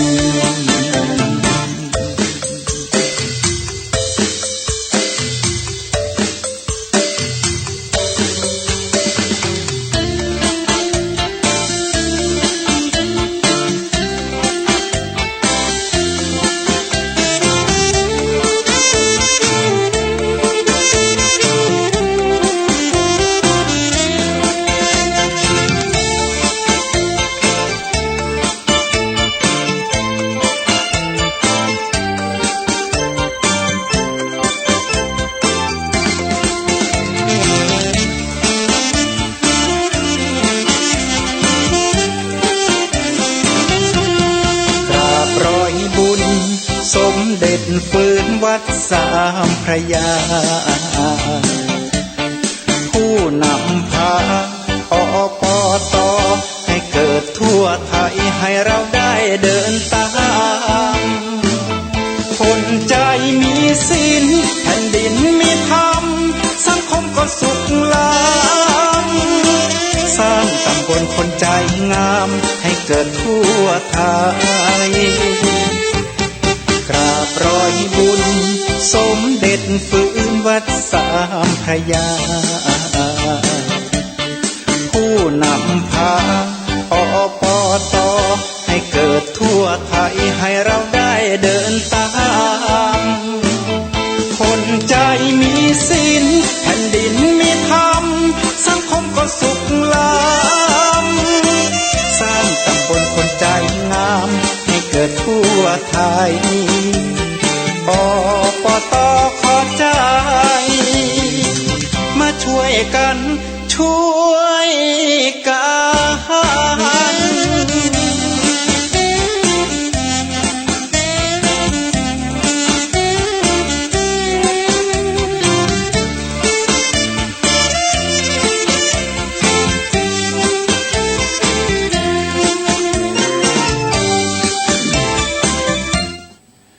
พุทธคุณวางไว้กลางคราวเพื่อป้องกันเหล่าไพลินสิ้นทั้งหลายธรรมคุณทูลวางไว้กลางใจเพื่อช่วยฮืดหูทั่วถึงชั่วดีสังฆคุณทูลไว้ในชีวิตเพื่อช่วยปิดพ้นทุกข์เป็นสุขีด้วยบุญอภิวันอัญชรีสวัสดีทั่วกันนิรันดร์เทิน10 นิ้วกราบแนบใต้ไหว้สาปารมินทำในครูบาอาจารย์พระมหาเถรานุเถระ ท่านเจ้าคณะพระสังฆาธิการทุกรูปทุกตนตลอดจนสาธุชนคนดีทุกคนทุกท่านที่ได้มีโอกาสเปิดวิทยุรับฟังรายการเสียงธรรมก่อนรับตาตั้งสถานีวิทยุเพื่อการศึกษาพระพุทธศาสนาและวัฒนธรรม FM ความถี่104.50 เมกะเฮิรตซ์วัดฝาหินตำบลสุเทพอำเภอเมืองจังหวัดเชียงใหม่เมตตาในท่านพระครูสมุวิสุวัตรวรกิโจท่านเจ้าอาวาสท่านผู้อำนวยการวิทยุแห่งนั้นถวายเวลาให้ธรรมาภาพพระมหาประสิทธธรรมาภินันโทน้อมนำเอารายการนี้มาอุเอิญเจริญพรมาเป็นปฏิพรให้บรรดาญาติโยมสาธุชนท่านผู้ฟังทุกท่านไปเปิดวิทยุให้ฟังรายการเสียงธรรมก่อนรับตาเสียงธรรมก่อนรับตาทุกๆวันเสาร์วันอาทิตย์วันจันทร์วันการวันพุธวันพัดประจำสัปดาห์อาตมาภาพพระมหาประสิทธธรรมาภินันโทวัดจังกำแห่งนี้น้อมนำเอารายการนี้มาอุเอิญเจริญพรมาเป็นปฏิพรบรรดาญาติโยมสาธุชนทุกวันได้ยินได้ฟังแล้วก่อนนำไปเป็นข้อพินิจพิจารณาปรับใจเป็นปฏิปธรรมนำชีวิตรายการเสียงธรรมก่อนรับตานั่นก็เป็นส่วนหนึ่งที่สาธุยกเอาอัตถสาระ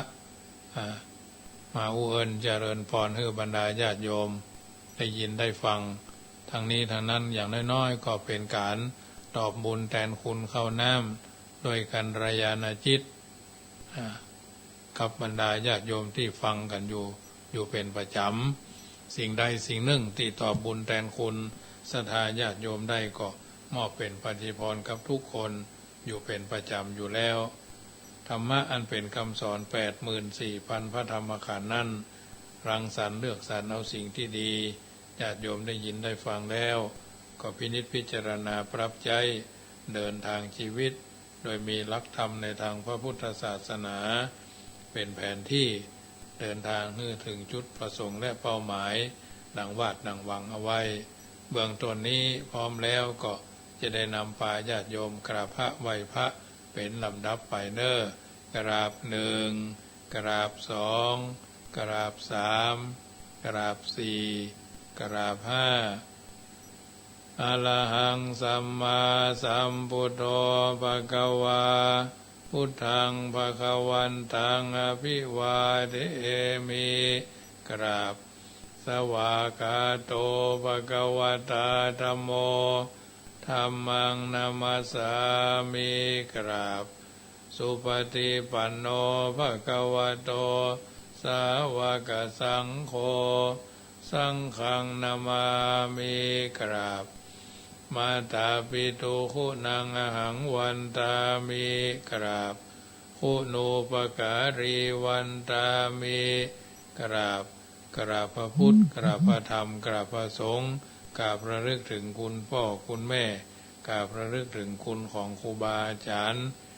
ทุกรูปทุกตนทุกคนทุกท่านรายการเสียงธรรมก่อนรับตาภาคแรกนี้จะได้นำพาญาติโยมปากันโยขันแก้ว5โกธาจำเริญพระพุทธคุณพระธรรมคุณเป็นลำดับไปก่อนเน้อโยสนิสิโนวราโพธิมูเลมลังสเสนังมหันติงวิจโยสัมโพธิมากันจริงว่าอนันตัญญาโนโลกุตโมตังปันนามาเมปุถังอตังกิโกอริยปัตโตจะนานังโมคปเวสายะอุจุกามโกอายังสันติกโรปนิยานิโกตังปันนามามิธัมมังสังโฆวิสุทโธวรตคินายโยสันตินทริโยสัพพมราภอิโนหุเนหิเนเกหิสมิธิปัตโตอนาสโวตังปันนามามิสังฆังนามามิพุทธังกุณาสากลันตังนามามิธัมมังมุนิราชเตสิตังนามามิสังฆังมุนิราชสาวกังนามามิคัมมัตานัง นิพพานาติกามุปยังนามามิกัมมทานา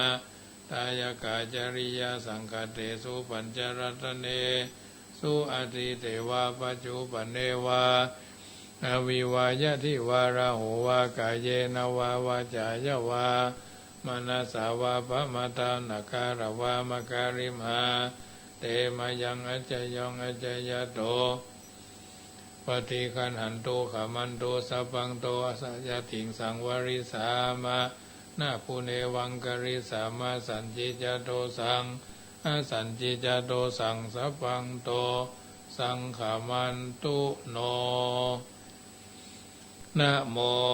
ตัสสะภะคะวะโตอะระหะโตสัมมาสัมพุทธัสสะนะโมตัสสะภะคะวะโตอะระหะโต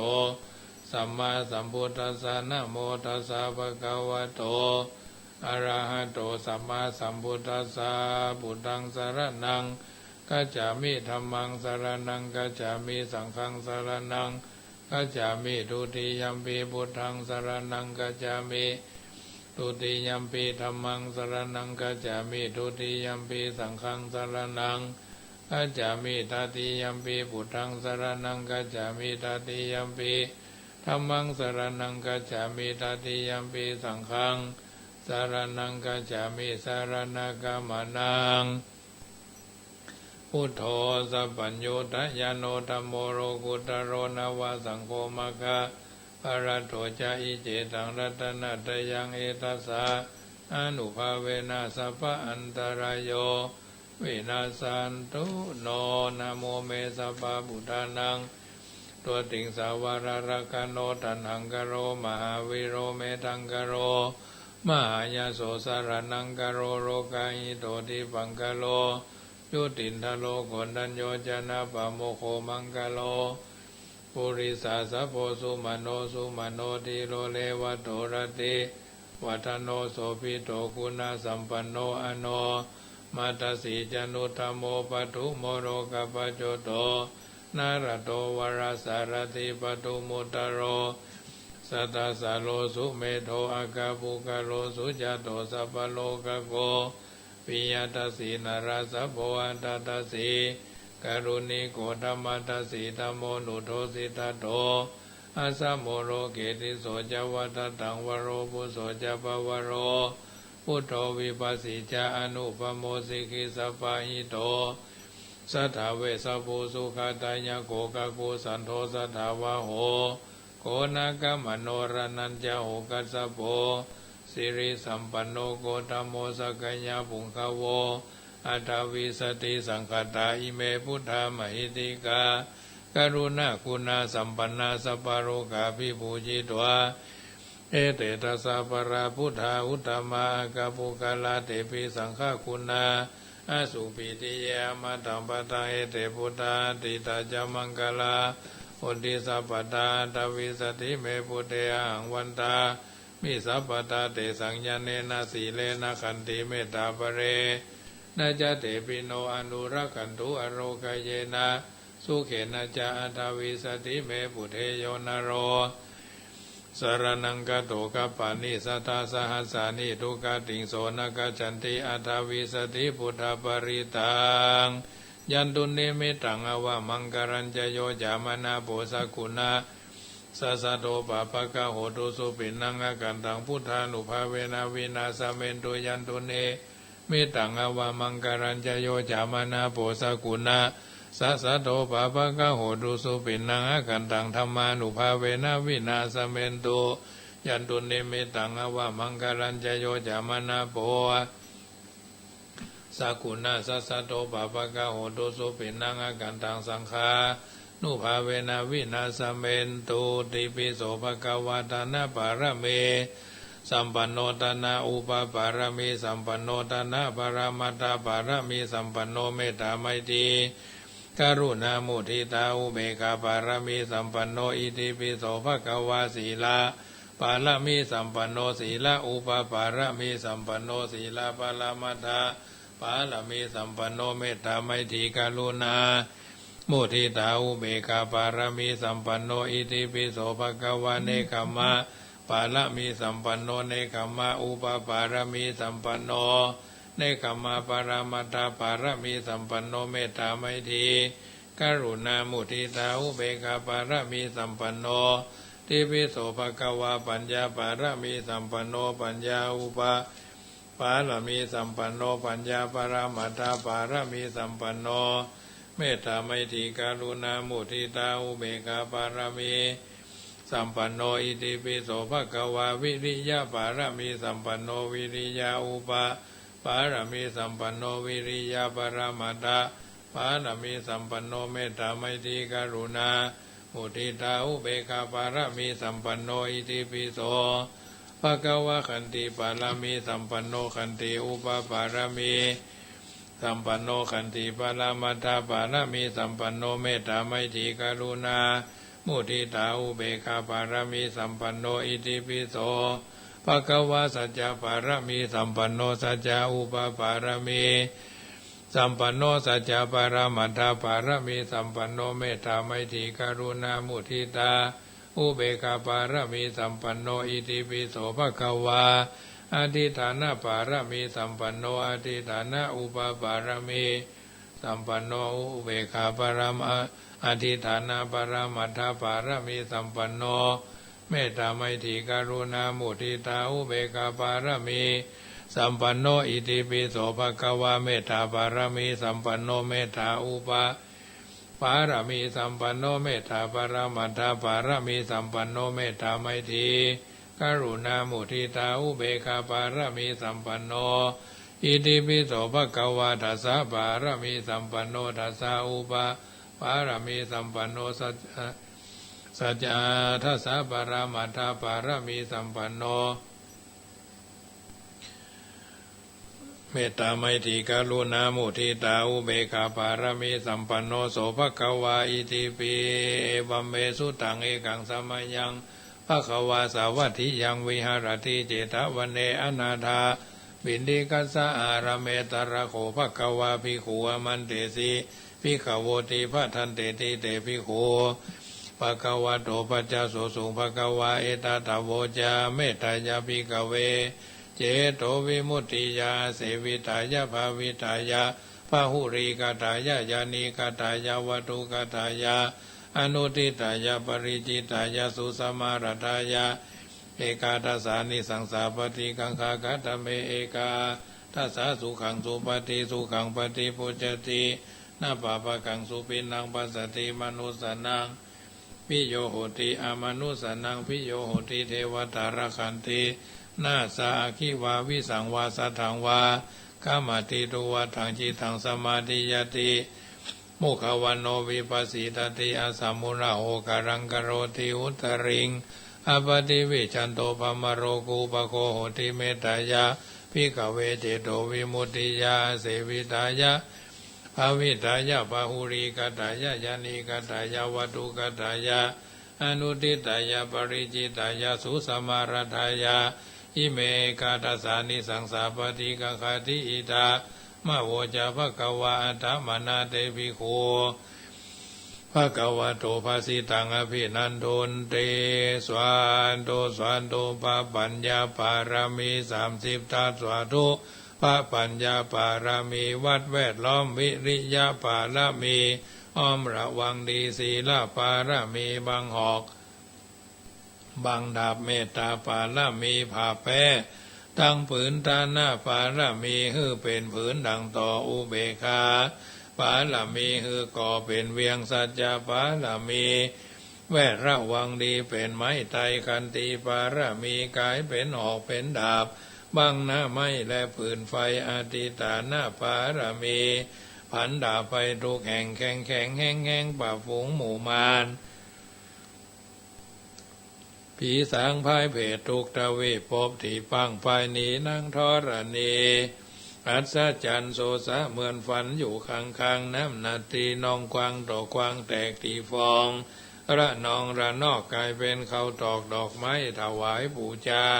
ผ้าแก้วแก่นไทยสตันผ้าพุทธังเฮยจงมาบายโบสถ์อนุญาตโทษโปรดผู้คาแต่ดีลีแม่ทรณีออกมาหีดมวยผมอยู่ที่ท่าจ้างหายคายข้าจังงาซับดินพ่นน้ำ หน้าตีโรงพัดพายคอจ้างพายหักตกเท้าพญามารห้องอ่าวปูนกัวกาบยอมือคืนตูนหัวใส่เกาผู้คานี้เราได้ชื่อว่าลูกศิษย์พระพุทธเจ้าผู้มีบุญสมปานอันมากนักพระพุทธเจ้าจึงตั้งพระปัญญาปาละมีไว้เกาจันตั้งไว้ตั้งนาก็ได้เกาจันตั้งไว้ตั้งหลังก็ได้เกาจันตั้งแต่หัวแผ่วตีนก็ได้เกาจันตั้งแต่ตีนแผ่วหัวก็ได้เกาจันแสนวาลูกปืนจักมาสะเมอเหมือนโฟนแสนหาก็บ่มีมาจักไกใดข้าพเจ้าเลยได้ชื่อว่าพุทธกุนังธรรมกุนังสังฆกุนังพุทธอินตาอมะอินตาสังฆอินตาอัศหับแม่ธรณีผู้อยู่เหนือน้ำผู้อยู่กำแผ่นดินกันข้า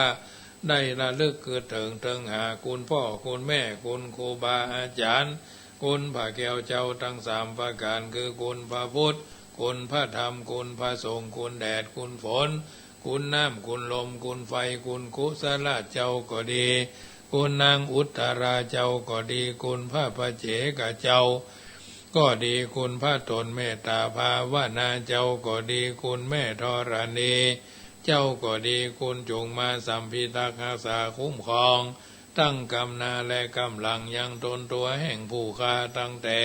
ที่ฆ่ากาละยามนี้วันนี้ค่ำคืนนี้และต่อไปนี่จิ้มแด่เธอปุถโธปุถังรักษาธัมโมธัมมังรักษาสังโฆสังฆังรักษาพุทโธพุทธังอะระหังธัมโมธัมมังอะระหังสังโฆสังฆังอะระหังพุทโธพุทธังกันหะธัมโมธัมมังกันหะสังโฆสังฆังกันหะอายุวันโน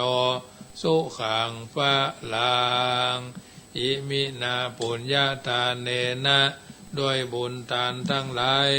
มวลฝูงนี้นาภายแผ่ขอจุงแผ่ไปรอดแดนสุดแผ่ไปรอดถึงเตถาไตยะเทวบุตรตนยศยอดตั้งพญาอินตาเจ้าฟ้าโสดสองสวรรค์ตั้งพญาเวสสุวรรณเท้าจตุโรคคือพญาทัตตรัฐโสดสวัสดีพญาวิรุณหสลีองค์อาจพญาวิกรุขปราชราชาพญากุเวลาอุตรติสาพับไว้ด้วยเตจาบุญน้อยใหญ่ภาระผลบุญขอจุงไปฮอดเทวบุตรเทวดาตังกรมจตุทิสาตลอดเงี่ยงน้ำยศพัทวีถึงธรณีเชื่อเท้าโลกอัติเชื่อเท้าหรือโรคนางน้อยโศกกำทะรวงภริยาพวงธุรีตั้งบุตตาบุตรีนาถน้อยบอกกิ่งห้อยกับหายขอเทวดาตั้งหลายเป็นสักขีหมายเพียงมั่นคือพระอาทิตย์จันทร์อังคารพุธพฤหัสศุกร์เสาร์ราหูเกตนักขัตฤกษ์วิเศษ27ตัวจุงฮื้อกุศลนี้นาพับผายแผ่ไปจุจอดใกล้ได้อนุโมทนาตั้งเวหาปายต่ำใต้ผู้ฆ่าทั้งหลายได้แล้วจักฝากไปถึงพ่อแม่ที่มวยมิ่งมิตรอันเสี่ยงชีวิตหากสูญหายตั้งปู่ย่าตายายครูบาอุปชฌายอาจารย์น้อยใหญ่ขอกุศลนี้ไต่ถามตันตั้งภริยาลูกหลานเผ่าพงวันผงอันตายไปอนันต์อเนกจงฮื้อปรากฏเกิดเป็นเครื่องทิพเทพตันตีหล่อนได้ตายไปเป็นเพศเป็นผีทุกนารีนารกใหญ่ขอกุศลนี้ไฝ่นำหาตั้งสัพพะสัตตาน้อยมากขอถวายกุศลนี้ไปฮอดไว้จงฮื้อได้ถึงสุขเสวยผลขอฮื้อได้พ้นทุกข์อันคัดสนจุผู้ขอเทวดาหูเมื่อหยาดน้ำเมียดหมายตาลนั่นจุงจักมีเที่ยงแท้ดีหลีบ่เท่าแต่นั้นข้าพระเจ้าทั้งหลายก็กลัวเป็นโทษด้วยกายกรรมทางกายวจีกรรมกรรมมโนกรรมกรรมคืดผู้ฆ่าทั้งหลายได้ประมาทในพระพุทธพระธรรมพระสงฆ์พ่อแม่และครูบาอาจารย์ขอย่อมือ10 นิ้ว นบน้อมไว้ตั้งหวังกิ้วกายเกษาขอข้ามาลาลดเสียโทสนกรรมทั้งหลายกายเป็นนัตถิวิปากโกจะได้เป็นนิวรธรรมกรรมอันแก่นกล้าข้าพเจ้าทั้งหลายอยู่สุขสบายเตี้ยงเต้าเป็นห่มโพห่มใสของลูกเต้าเหล่าหลาน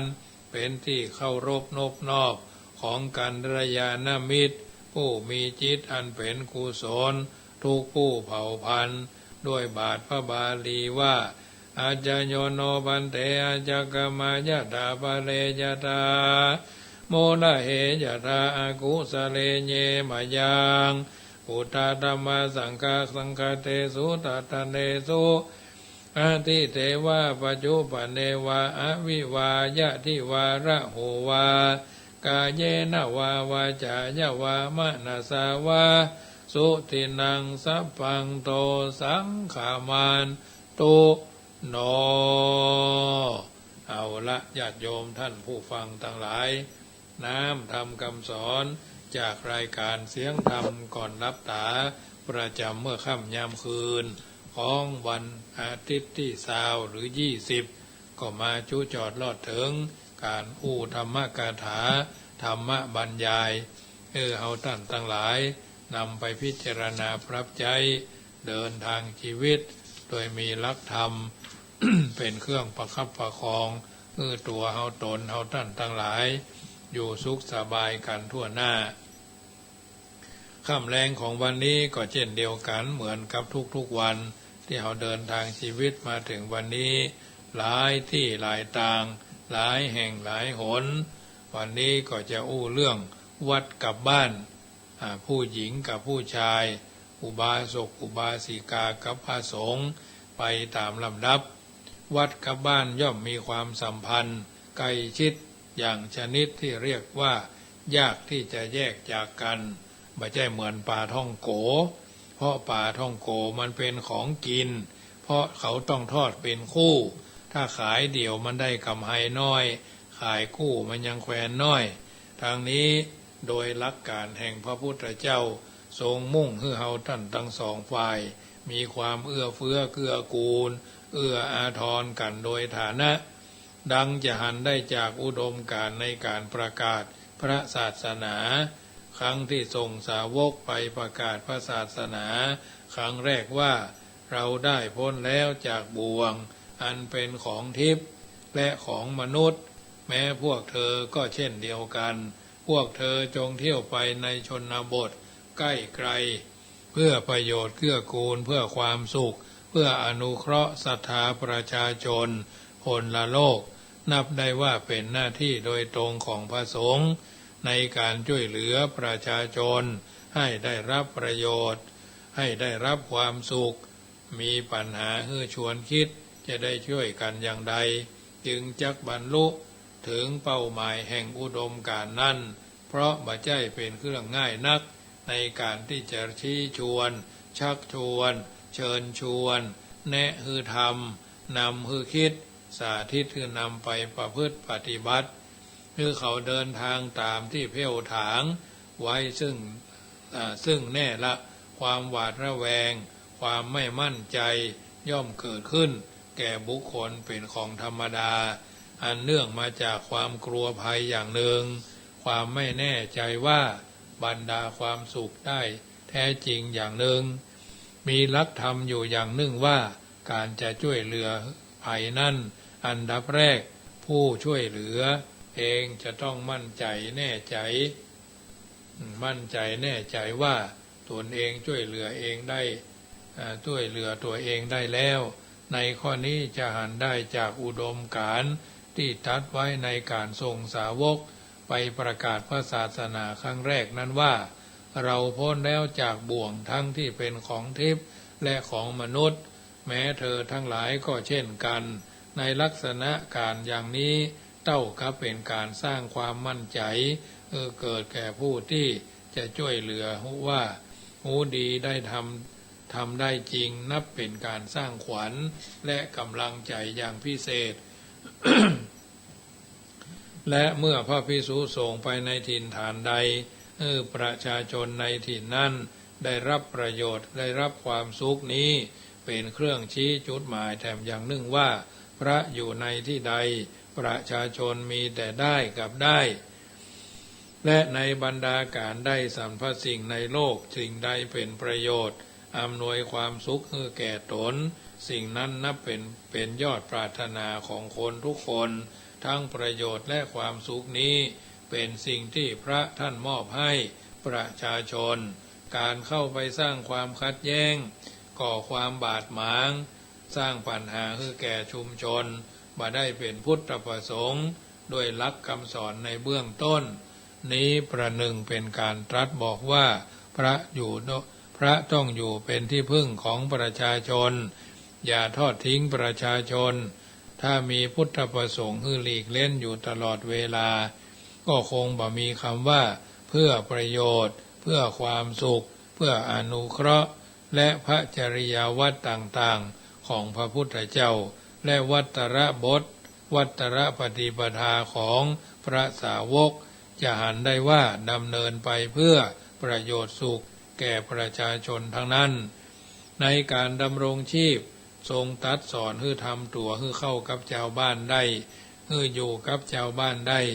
กินง่ายอยู่ง่ายแต่อย่ามักง่ายนะพระเจ้าประสงค์นี้พระพุทธดำรัสไว้ว่าอยู่ง่ายกินง่ายแต่อย่ามักง่ายแม้ชาวพุทธก็เช่นเดียวกันอย่าอยู่ง่ายอย่ากินง่ายแต่อย่ามักง่ายบ่ทำตัวเป็นภาระของไผบ่สร้างความเดือดร้อนให้ไผอาตมาภาพก็เคยเกริ่นเป็นประจำว่าเป็นตู้หลวงเป็นสมภารเจ้าวัดเป็นผู้นำในด้านศาสนาพิธีกรรมทั้งหลายทำแล้วทุกอย่างไม่เดือดร้อนตัวเองทำไปเลยไม่เดือดร้อนศรัทธาประชาชนก็ทำไปเลยไม่เดือดร้อนเคหสถานบ้านช่องวัดวาอาวาสก็ทำไปเลยไม่ต้องปรึกษาใครเพราะไม่ได้เดือดร้อนเขาอยากจะทำเขาก็ทำเขาอยากจะร่วมเขาก็ร่วมถ้าคนมีจิตใจกว้างนะเพราะฉะนั้นจะไปอยู่ไหนจะไปกิ้วนาตาฮึกบาลึกก็เง่ากิ้วบางกลางยาวบางเง่าก็ลึกเนี่ยมันเป็นทำนองเนี้ยลวกอยู่ที่เก่าบ่ต้องเง่าเตียวตางลวกอยู่คนเดียวบ่ต้องเง่าเป็นโมอันนี้เป็นต้นจะไปเป็นคนประเภทนั้นฉะนั้นญาติโยมท่านผู้ฟังทั้งหลายกึ้มงึ้มดื่มในน้ำบะไหลเจี้ยวปืนนิสัยไม่ดีชอบนินทาว่าร้ายบ่มีชอบแปลงใส่บ่ใหญ่ชอบแปลงเอาโอ้บ่เลาะเพาะแพะนิสัยดีนี่ก็ยังแขวนน้อยญาติโยมท่านผู้ฟังทั้งหลายฟังให้ดีมีปัญญาฟังแล้วฟังบ่ดีก็เป็นปัญหามองตนในแง่ดีสามัคคีจะยั่งยืนชีวิตจะราบรื่นเพราะมีพื้นการศึกษาดีช่างกึงพึ่งช่างชักช่างสลักพึ่งช่างเขียนช่างไม่พึ่งใครช่างติช่างเตียนเขาว่าเอา5 หารญาติโยมท่านผู้ฟังทั้งหลายชาวพุทธนั้นกินง่ายอยู่ง่ายแต่ไม่มักง่ายไม่ทำตัวเป็นภาระของใครไม่เป็นพิษเป็นภัยแก่ใครคงปฏิบัติหน้าที่คนเฮาถ้าจะทำดีมันถูกต้องคนย่อมไม่ชอบถ้าทำดีถ้าทำไม่ดีถ้าถูกใจชอบกันอย่างมากโขนะความรับผิดชอบตามกรอบแห่งพระธรรมวินัยและเจตจำนงที่พระพุทธเจ้าทรงวางเป็นแบบไว้ระยะการแห่งสายสัมพันธ์สังคมไทยยอมรับนับถือพระพุทธศาสนามาเป็นเวลามานานแล้ว2,564 ปีก็ผ่านไปแล้วมาจุจอดรอดถึง2,565พระพุทธศาสนาก็เจริญวัฒนาสถาพรมาจนถึงวันนี้จนแทบจะกล่าวได้ว่าหลักธรรมคำสอนของพระพุทธศาสนาได้กลายเป็นวิถีประชาประจำชีวิตการสงเคราะห์อนุเคราะห์โดยสหธรรมในฐานะแห่งพุทธบริษัทเป็นสิ่งที่ได้ดำเนินไปเป็นไปในชั่วการละนานอันยาวไกล อดีตวัดมีบทบาทเกี่ยวข้องกับความเป็นอยู่ทุกอย่างของชาวบ้านในทุกระยะแห่งวิถีชีวิตเริ่มตั้งแต่เป็นสถาบันการศึกษาของครูบาอาจารย์ในการศึกษาในด้านอักษรสมัยกิริยามารยาทขนบธรรมเนียมประเพณีพิธีกรรมการทำมาหาเลี้ยงชีพในคณะเดียวกันท่านก็ได้แทรกหลักธรรมนำไปปฏิบัติเข้าไปประกอบโดยนับเป็นการอบรมบ่มนิสัยและการศึกษาที่ลงทุนน้อยที่สุดแต่มีคุณค่ามากที่สุดเพราะบ่ต้องสิ้นเปลืองงบประมาณมากมายแต่อย่างใดอาคารสถานที่ซึ่งใจเป็นห้องเรียนก็คือศาสนสถานวิหารอุโบสถศาลาการประเรียนศาลาลายและศาลาที่ประชุมหลายๆอย่างศาลาบำเพ็ญกุศลช่วยกันสร้างถวายเป็นศาสนสมบัติพระศาสนาอุทิศเป็นพุทธบูชาธรรมบูชาสังฆบูชาลูกชาวบ้านได้ใจครูผู้สอนผู้ประสิทธิ์ประสาทวิชาก็คือลูกหลานชาวบ้านที่ยอมตัวอุทิศเข้ามาสู่ร่มเงาของพระพุทธศาสนาประพฤติพรหมจรรย์ประพฤติพจน์กล้าจ้างสอนคือกล้าเล่าเรียนบ่ต้องเสียแต่อย่างใดถ้าจะนับเป็นการเสียอย่างก็คืออาหารบิณฑบาตที่ญาติโยมน้อมเกณฑ์เบญถวายทุกภาคเช้าทุกภาคเพลน้ำปานะทุกภาคเย็นแต่นั่นก็บ่ใช่กล้าจ้างรางวัลเป็นการตักบาตรทำบุญซึ่งเป็นกิจวัตรประจำวันที่ยึดถือประพฤติปฏิบัติกันมาแต่บรรพการจนถึงปัจจุบันวันนี้วัดในเมืองวัดนอกเมืองวัดใกล้ตลาดวัดไกลตลาดวัดไกลชุมชนวัดใกล้ชุมชนก็แล้วแต่วัดในเมืองก็ยังแคว้นน้อยง่ายในการบิณฑบาตวัดไกลเมืองก็ยังก็ลำบากน้อยยังเป็นสถานที่สงเคราะห์เป็นที่ประชุมเป็นสถานพยาบาลตลอดถึงเป็นศูนย์กลางของศิลปะวัฒนธรรมประเพณีพิธีกรรมโดยเฉพาะเป็นที่บำเพ็ญบุญของพุทธศาสนิกชนทั้งหลายดังนั้นภาพในอดีตของวัดจึงมีความผูกพันกับบ้านมาโดยตลอดจะอู้ว่าคนไทยทุกคนเกิดมาเป็นชาวพุทธแต่กำเนิดก็บ่ผิดนักดังนั้นหมู่เฮาจึงใจความสำคัญต่อวัดและพระสงฆ์เป็นจำนวนมากโดยมีความรู้สึกว่าพระสงฆ์เป็นผู้ปฏิบัติธรรมเป็นที่เปิ้งเป็นที่พึ่งได้อย่างแท้จริงมีความบริสุทธิ์บำเพ็ญตนเป็นผู้เสียสละเพื่อประโยชน์ของประชาชนด้วยความบริสุทธิ์ใจในความรู้สึกของประชาชนพอหันว่าพระเป็นผู้มีสติปัญญารอบรู้วิทยาการต่างๆเหนือชาวบ้านสามารถเป็นผู้นำเป็นที่เปิ้งเป็นที่ปรึกษาและนำมาการแก้ไขปัญหาต่างๆได้เป็นความจริงอยู่อย่างหนึ่งว่าการที่บุคคลจะยอมรับนับถือใครสักคนคนใดคนหนึ่งนั่นเขาต้องแน่ใจว่าผู้นั้นเป็นคนที่ไว้ใจได้มีความจริงใจสามารถพึ่งพาอาศัยได้และข้อสำคัญต้องเก็บเรื่องที่มาขอคำปรึกษาและข้อความที่ให้คำปรึกษาได้เพราะเรื่องบางอย่างมีความสำคัญเฉพาะคนรับปกปิดรับเฉพาะเป็นการเปิดเผยเพราะฉะนั้นไม่ใช่ว่าเปิดมาว่าฮะไม่ได้ยินเนาะเขาว่าจะได้เปิดห้องว่าหูยาวตายาวได้ยินซ้ายก็ย่ำซ้ายไว้จะไปให้มันทะลุขวาได้ยินขวาก็ย่ำขวาไว้จะไปให้มันทะลุซ้ายได้ยินทางบนก็ย่ำไว้อ้ำอึ้งไว้บ่ต้องไปบอกคือเข้าทำนองว่าบ่ฮู้หรอเนี่ยอาตมาภาพเองเป็นเจ้าวาดเป็นผู้หลวงก็เช่นเดียวกันได้ทุกปีได้ยินเขาว่าฮือกะโหรอได้ยินเขาว่าฮือรอ ก็จบข่าวแล้วมันต้องมาต่อแล้วไปต่อไม่ได้ตัวเบมได้ยินกะฮะเปิดว่าจะได้เขาว่าจะโอ้อันนี้พอเขาว่าแสหาเรื่องสนใจหาเรื่องลำพังตัวเองนั่นน่ะผมขนเล็บฟันหนังตาหูจมูกลิ้นกายใจก็เต็มที่เต็มเตียวเต็มผ้าถุงอยู่แล้วเต็มสุมาเตอะเต็มก้นจะมะก็ยังไปสนใจเรื่องคนอื่นอยู่ไม่ใช่เรื่องของตัวบ่ต้องไปควักขี้หูถามหาความเป็นผู้นำวิสัยทัศน์ของความเป็นผู้นำน่ะเปิ้นถึงบอกเอาไว้ว่าเปิ้นนับสตังจะไปใกล้เปิ้นอู้เรื่องส่วนตัวจะไปเงียงหูฟังหาเปิ้นกินของล้ำจะไปพอหน้ามันถึงบ่ได้สักอย่างญาติโยมเพราะปัจจัยของเฮาช่างกึงพึ่งช่างชักช่างสลักพึ่งช่างเขียนน่ะช่างไม่ต้องพึ่งใครคือช่างติช่างเตียนติเพื่อก่อล้อเพื่อพัฒนาบ้านเมืองเจริญไปทางหน้า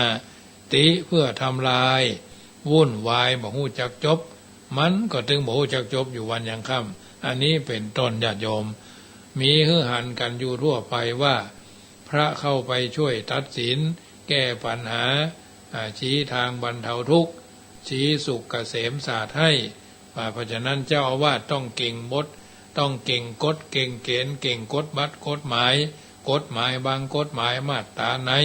อำนาจเจ้าอาวาสมีอย่างใดก็ต้องเข้าใจบ้านก็เหมือนกันพ่อหลวงก็ต้องเก่งกฎบัตรกฎหมายทั้งนี้ทั้งนั้นถ้าบาเก่งก็ต้องมีทนายเนาะมีเจ้าพนักงานหรือให้ทนายเอาไว้เป็นที่ปรึกษามีอย่างก็ห้องทนายเจ้าสายบายค่ำเข้าใจจนบุคคลผู้ตกอยู่ในลักษณะแบกโลกไว้ทางโลกมีความโปร่งใจกลับไปนับเป็นความไว้วางใจที่บ้านมีต่อวัดและวัดก็คือมีความเมตตาช่วยเหลือเกื้อกูลไปตามวิถีแนวทางแห่งหลักธรรมเป็นต้นญาติโยมสาธุชนท่านผู้ฟังทั้งหลายรายการเสียงธรรมก่อนรับตาธรรมภาพพระมหาประสิทธธรรมาภินันโทก็อู้เอิ้นเจริญพรมาให้ญาติโยมได้ยินได้ฟังถึงช่วงนี้ก่อนที่จะได้เปิดสายหน้าไมค์ให้ท่านทั้งหลายโทรเข้ามาทักทายก็ขอประชาสัมพันธ์ข่าวสารงานบุญที่จะมีขึ้นโดยว่าวัดจังกำอำเภอป่าซางจังหวัดลำพูนเชิญร่วมทำบุญบริจาคปัจจัยและสิ่งของเพื่อวัดเพื่อบ้านเพื่อโรงเรียนชุมชนห่างไกลวันที่10 ธันวาคมเชิญร่วมทำบุญงานพระราชทานเพลิงศพท่านพระครูโสรสอดีตเจ้าวาดวัดสายมูลอำเภอสะเมิงเนาะวันที่9อาราธนาศพนอนไม้วันที่10พระราชทานเพลิงศพเดือนธันวาเนอะ24 25ก็งานเชิญร่วมทำบุญบริจาคปัจจัยและเครื่องกันหนาวแก่เยาวชนที่อำเภออมก๋อยโรงเรียนบ้านทักโกเดเนาะโรงเรียนบ้านทักโกเดอำเภออมก๋อยบริจาคทรัพย์อาตมาละอ่อนมีอยู่180 กว่าคนเนาะ180 กว่าคนตั้งแต่อนุบาล1อนุบาล2ประถม1 2 3 4 5 6เพราะฉะนั้นต้องการเครื่องนุ่งห่มที่เป็นของใหม่ของเก่านี่เขาบ่เอาเนอะเพราะฉะนั้นชมรมต้านภัยหนาวของอำเภอป่าซางและอำเภอสันป่าตองก็จัดมาปีนี้เป็นปีที่26ที่จะได้ไปจัดโรงเรียนบ้านทักโกเดอำเภออมก๋อยฝั่งอาตมาสายอาตมาภาพก็ตั้งไว้199 กล่องบุญละ99 บาทเนาะตลอดจนขนมนมเนยต่างๆที่ท่านสามารถจัดหาได้จะเป็นห้อมก็จะเป็นขนมก็5 บาท10 บาทก็เอามาบริจาคได้น้ำดื่มตัวเนอะเพราะจะเดินทางไปวันที่24 ตี 4ล้อหมุนจากวัดจังกำเนาะสู่อำเภออมก๋อยพอดีเราอ่อนบ้านบ่อหินก็เป็นครูอยู่ที่พุ้นและก็หลายๆคนอยู่ทางพุ้นเคยมีความใกล้ชิดหู้จักมักจีหู้จักมักกุลกันคงจะเป็นที่สบายใจ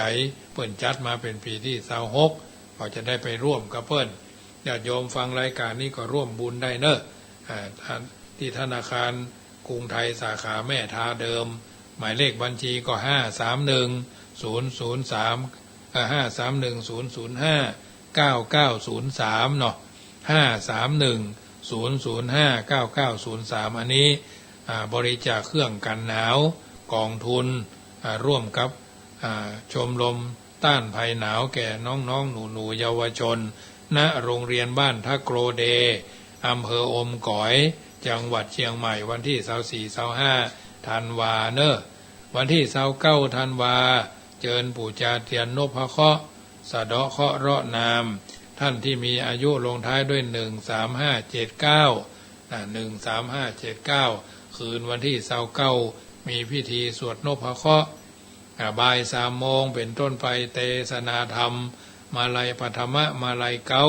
ปฐมมาละทุติยมาลัยปายตลอดจนธรรมเทศนาจำนวน6ผูกเจ้าภาพการเทศก็ผูกละ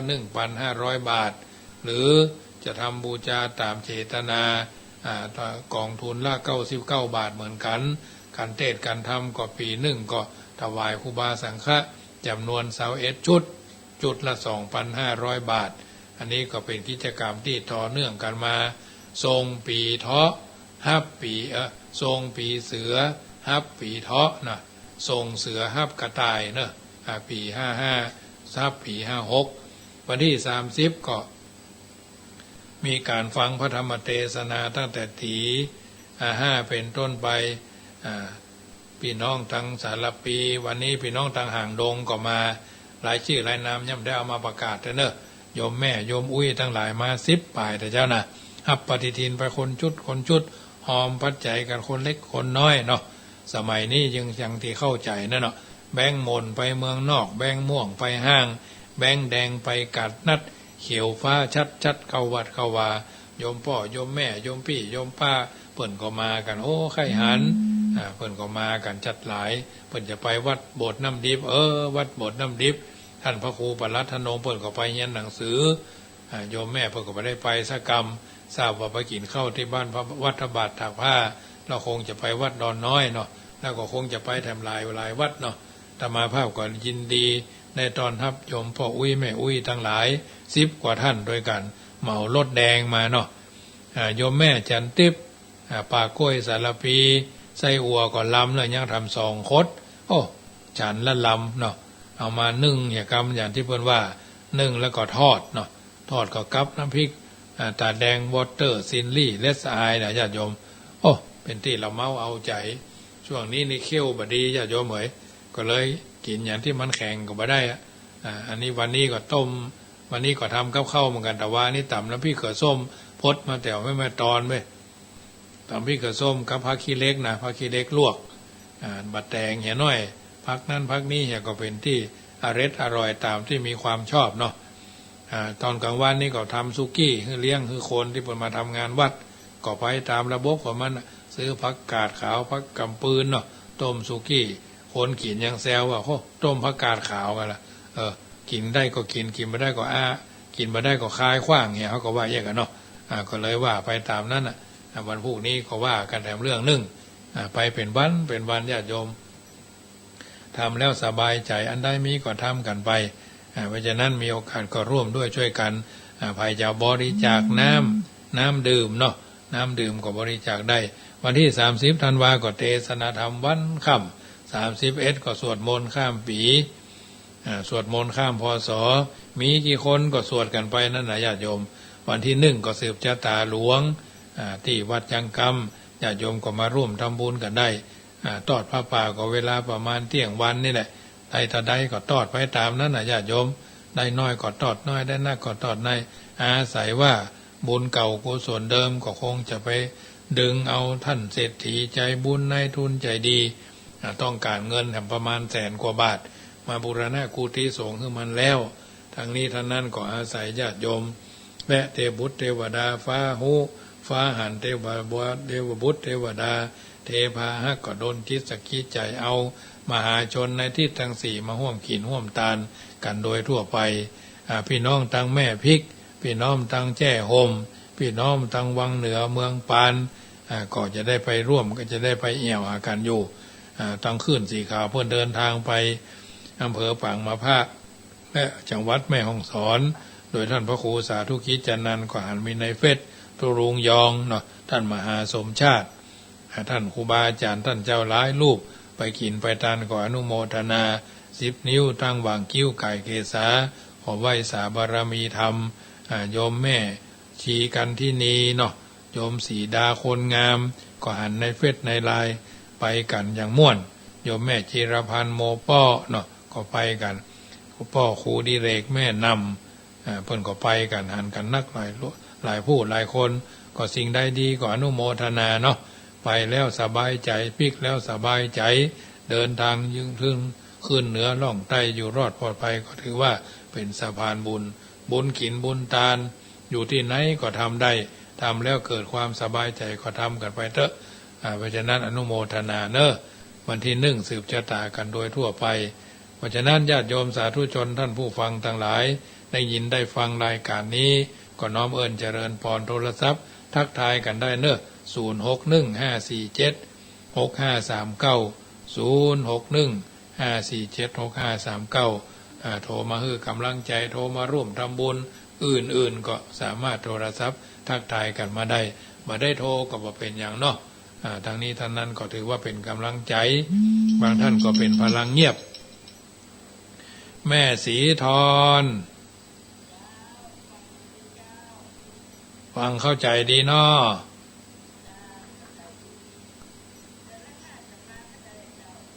เร็วๆนี้แม่เดี๋ยวก่อนหาจังหวะดีๆก่อน23เป็นวันศีลได้ไหมเอ่ย23มันเป็นวันศีลยังบ่มีงานมันเป็นวันศีลเนี่ยก็มาแน่ด้วยนะหลายที่พวกก็บอกเข้าไปนะสันซ้ายเหนือพี่น้องทั้งหลายๆที่ไม่ลุงไม่ลิมก็บอกเข้าไปอ๋อคล้องเนาะขอเข้าร้านหลวงนี่นะครับแต่ก่อนเหมือนจัดรายการแทนเข้าร้านหลวงก่อน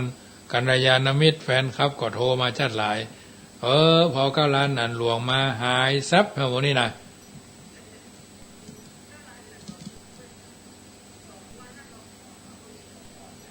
วันนี้เพิ่นก็บอกให้อาตมาออกพอดีอาตมามีงานเลยออกมาได้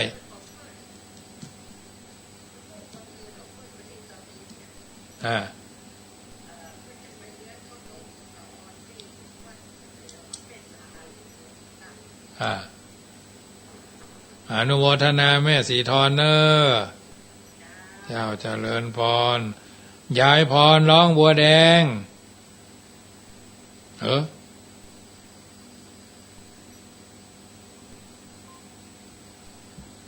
0615476539เนอะยายพรร้องวัวแดงยี่ได้นะครับแล้วก็รักไปเนี่ย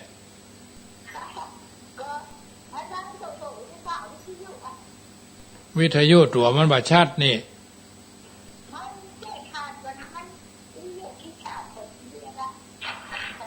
ซื้อไม่กะซื้อไม่ให้ลูกให้หลานซื้อไม่กะยี่ห้ออย่างเขาไปเลยกะทานเก่าทานมดกะหู้จะได้หู้ฟังรายการนี้ฟังรายการอื่นชัดไว้รายการนี้ว่าชัดเนาะ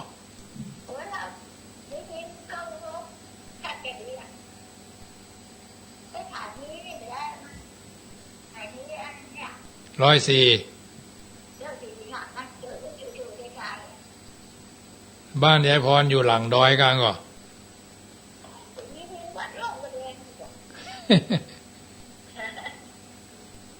กำลังใจเนอะจะหมดเวลาแล้วเนอะเอากำลังใจเนอะ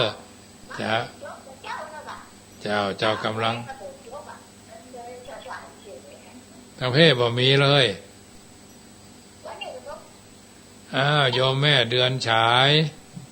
เจ้าพระครูเจ้าว่าจะได้ที่ปูจานพระข้อนำมาได้เจ้า29 ธันวาพุ่นแม่เอ๋ยเดี๋ยวก่อน